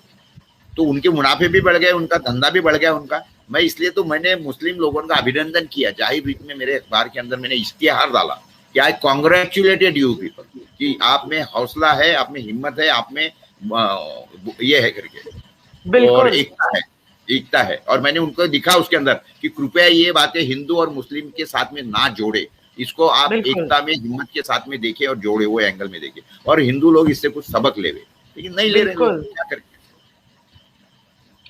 सही कह रहे हो आप जी ठीक है, thank you so much for your time. और आप, मैं खास रूप से आपको इसलिए धन्यवाद देना चाहूंगा कि मैंने देखा है कि आपके माध्यम से मैंने वो विलास जगदाड़े का इंटरव्यू देखा, तब तक के तो मैंने विलास जगदाड़े को पहचानता भी नहीं था, लेकिन वो आपने उनसे जो बातें क्या बोलते एक्सपोज करवाई, उसके बाद में ये तरुण है या ये है, इस तरीके से आपने जो प्लेटफॉर्म, देखो ऐसा है कि आज के जमाने में ये प्लेटफॉर्म उपलब्ध करवाना, उसके बाद में वो सवाल पूछना कि जो लोगों के दिल में है, जवान में है, तो वो इसलिए आपको मैं बहुत ज्यादा शुक्रिया अदा करता हूँ कि this you have made me speak, मैं बोला हूँ इसके बारे में। नहीं तो ये बातें तो चलते रहती है, लोगों के पास में जाती नहीं है। We will try from our side also to circulate this video.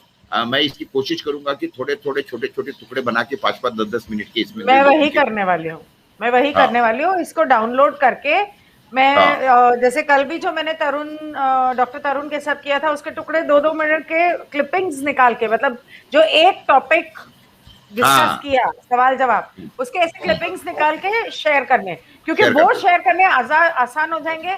YouTube तो इवेंचुअली डिलीट कर देगा या बैन कर देगा, कुछ ना कुछ कर देगा। तो आपका अभी जो आपने एक वीडियो डाला था ना, इसका किसका एक वीडियो डाला था आपने अभी? कमलप्रीत का भी था, और एक दूसरा कोई था। आज मुझे किसी का फोन आया कि कमलप्रीत के साथ जो मैंने वीडियो किया था, वो उनको किसी लंदन वाले फ्रेंड, बड़ा है, डिलीट करवा दिया, वो किसी लंदन वाले फ्रेंड के थ्रू उनको उसकी क्लिपिंग पहुंची। तो ठीक है, लोग शेयर कर रहे हैं, जाग रहे हैं, बहुत बड़ी बात है। मैं सिर्फ एक जरिया हूं, असली फाइटर्स और वॉरियर्स तो आप लोग हो, लेकिन आप लोगों को, हर इंसान को सपोर्ट चाहिए। अगर लोग नहीं देखेंगे तो मुझे सपोर्ट कौन करेगा? और अगर आप लोगों को कोई प्लेटफॉर्म नहीं देगा, सपोर्ट कोई तो करे ना। तो मैं अपनी तरफ से जितना कर सकती हूँ मैं कर रही हूँ, लोगों को जागरूक करने की कोशिश कर रही हूँ, और उन तक आप लोगों की बातें पहुंचाने की कोशिश कर रही हूँ। हर एक को एक दूसरे का साथ देना है, क्योंकि इवेंचुअली अगर कोई साथ दे रहा है तो वो आपके लिए नहीं दे रहा, खुद अपने लिए दे रहा है। अगर कोई मेरा साथ दे रहा है तो वो मेरे लिए नहीं दे रहे, वो अपने लिए दे रहे हैं। जिंदगी उनकी सुधरेगी तो लोग अगर जागेंगे और प्रोटेस्ट करेंगे और सड़कों पे उतरेंगे तो ये मुसीबत बंद होगी। ये लॉकडाउन, ये कोरोना, ये मास्क, ये वैक्सीन, इससे तभी छुटकारा मिलेगा। अगर लोग ऐसा नहीं करेंगे, आपको आपके माइक से बोलना मैं चाहूंगा एक बात है, मैं वो हेलो हेलो हेलो, आपका नेटवर्क, हेलो प्रकाश जी। हाँ ठीक है, अभी ठीक है, ये जरा देखो। हाँ जी बोलिए, सुनाई दे रहा है अभी? नहीं देखिए, ऐसा है, मैं आपके ये मीडियम से बोलना चाहूंगा। मैं वो एक जो कोरोना सेंटर हमारे महाराष्ट्र में उधर अहमदनगर में खुला था लास्ट ईयर से, तो अभी वहाँ पे विश्व स्वरूप की टीम पूरा काम कर रही है, नाइस टीम काम कर रही है। तो देखने आने के बाद में मैंने सोचा था कि चलो खाली फुकट की बातें करके चलने वाला नहीं, क्योंकि लोगों के दिमाग में ये डर बैठा है और इसीलिए लोग जाके हॉस्पिटल में भर्ती हो रहे हैं, मरता क्या ना करता। तो मैंने सोचा कि चलो इसके लिए पॉजिटिव चीजें करें। मैंने भी मेरे यहाँ पर मेरे खेत के ऊपर मेरे माँ के नाम से एक कोरोना सेंटर खोला है यहाँ के ऊपर पूरा का पूरा, और उस तरीके से उसको बताने की कोशिश कर रहा हूँ, लोगों को बताने की कोशिश कर रहे हैं सारे, क्योंकि हमको इस तरीके से पॉजिटिव चीजें करते जाना पड़ेगा लोगों के लिए। जो लोगों के दिमाग का डर है ना, दिखाना पड़ेगा। ये कोरोना कुछ नहीं है, कोरोना इज नथिंग बट ए डर है, ये डर का बिजनेस है। बिल्कुल यही निकालना है हमको। सही बात है। नहीं, सिर्फ डर निकालना नहीं है, उस डर को अपने अंदर पाल के उसको गुस्से में तब्दील करके सिस्टम से लड़ना है। डर को निकालना नहीं है, मन से पॉजिटिव होना है, और उस डर को पालना है, उसको एंगर या गुस्से में तब्दील करके सिस्टम से लड़ना है। ये करना है हम लोगों को, क्योंकि अगर डर निकाल देंगे और जीना सीख लेंगे कोविड में, तो फिर तो गया काम। जो पिछला हुआ साल 1.5 साल में इन लोगों ने हमारे साथ में जो तमाशा किया, देश के साथ में तमाशा किया, इतने बच्चों की स्कूल खराब कर दी, 2 साल की एजुकेशन लाइफ खराब करवा दी। तो ये तो सरकार तो बोलेंगे कि चलो बहुत अच्छा हो गया, और ये नोट कमा लिए इन्होंने, रेमडेसिविर इंजेक्शन और ये दवाई बेच के इन्होंने इतना, वो तो बोलेंगे चलो बहुत अच्छा हो गया, हमारा गेम सक्सेसफुल हो गया। बिल्कुल, इनको तो इसके जवाब देने पड़ेंगे और उसके बाद में इन लोगों के ऊपर तो कुछ ना कुछ मुकदमे चलाने पड़ेंगे आने वाले दिनों में। ये बात तो बिल्कुल करना पड़ेगा, करना पड़ेगा। ठीक है, थैंक यू प्रकाश जी। अच्छा लगा आपसे बात सुन करके और आपकी बातें सुन के। और आइंदा आगे भी अगर कुछ ऐसा हो जो आप शेयर करना चाहें, भले 15 मिनट के लिए हो, छोटा सा वाक्या हो, कुछ भी हो, आप मुझे वीडियो भेज सकते हैं या आप मुझे बताइए, मैं एक सेशन और कर लूंगी अगर ऐसी कोई बात हुई। ठीक है, thank you so much. Okay, thank you, thank you very much. Thank you, okay, good night, good night, bye, take care, bye, thank you, bye. Right, oh my God. So I request everybody, हाँ, positive होना बहुत जरूरी है, लेकिन अपने मन से डर निकालने के बजाय उसे पालो, उसको गुस्से में तब्दील करो। फ्रस्ट्रेशन, गुस्सा, desperation, anger, everything put together and come out on the roads. 24 July is very important. अगर हम आज नहीं लड़े तो 2025 तक ये सब झेलना पड़ेगा। भले अपने 5 लोग लेकर निकलो, लेकिन निकलो, एक प्लकार्ड लेके शांति से एक प्रोटेस्ट करना है, कोई शोर नहीं मचाना है, कोई लड़ना नहीं है, कुछ नहीं है। Please do that. What? No, वो चाहिए। अगर गुस्सा अंदर नहीं होगा तो जोश नहीं होगा। अगर तकलीफ नहीं होगी, हमें उस तकलीफ का एहसास नहीं होगा तो गुस्सा नहीं होगा, गुस्सा नहीं होगा तो जोश नहीं होगा, और वो जोश नहीं होगा तो हम सिस्टम से लड़ेंगे नहीं, कोई भी सिस्टम से लड़ेगा नहीं। And we cannot carry on like this. This is not done. We need to fight the system and the government. Okay, anyway, so it is now almost 2 hours. Thank you everyone for watching. I request, please download this video.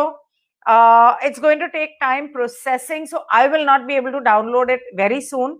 Whenever I can, I will download, make clippings and share it on my Telegram channel. My Telegram channel is Guinea Aneja 11. I have already shared it here. Most of you know about it. Viewers इसलिए कम है क्योंकि इस channel के बारे में किसी को पता नहीं. But please take this link and share it on all of your social media. That would be a great help, not to me, but to you. Thank you. Good night. Bye-bye.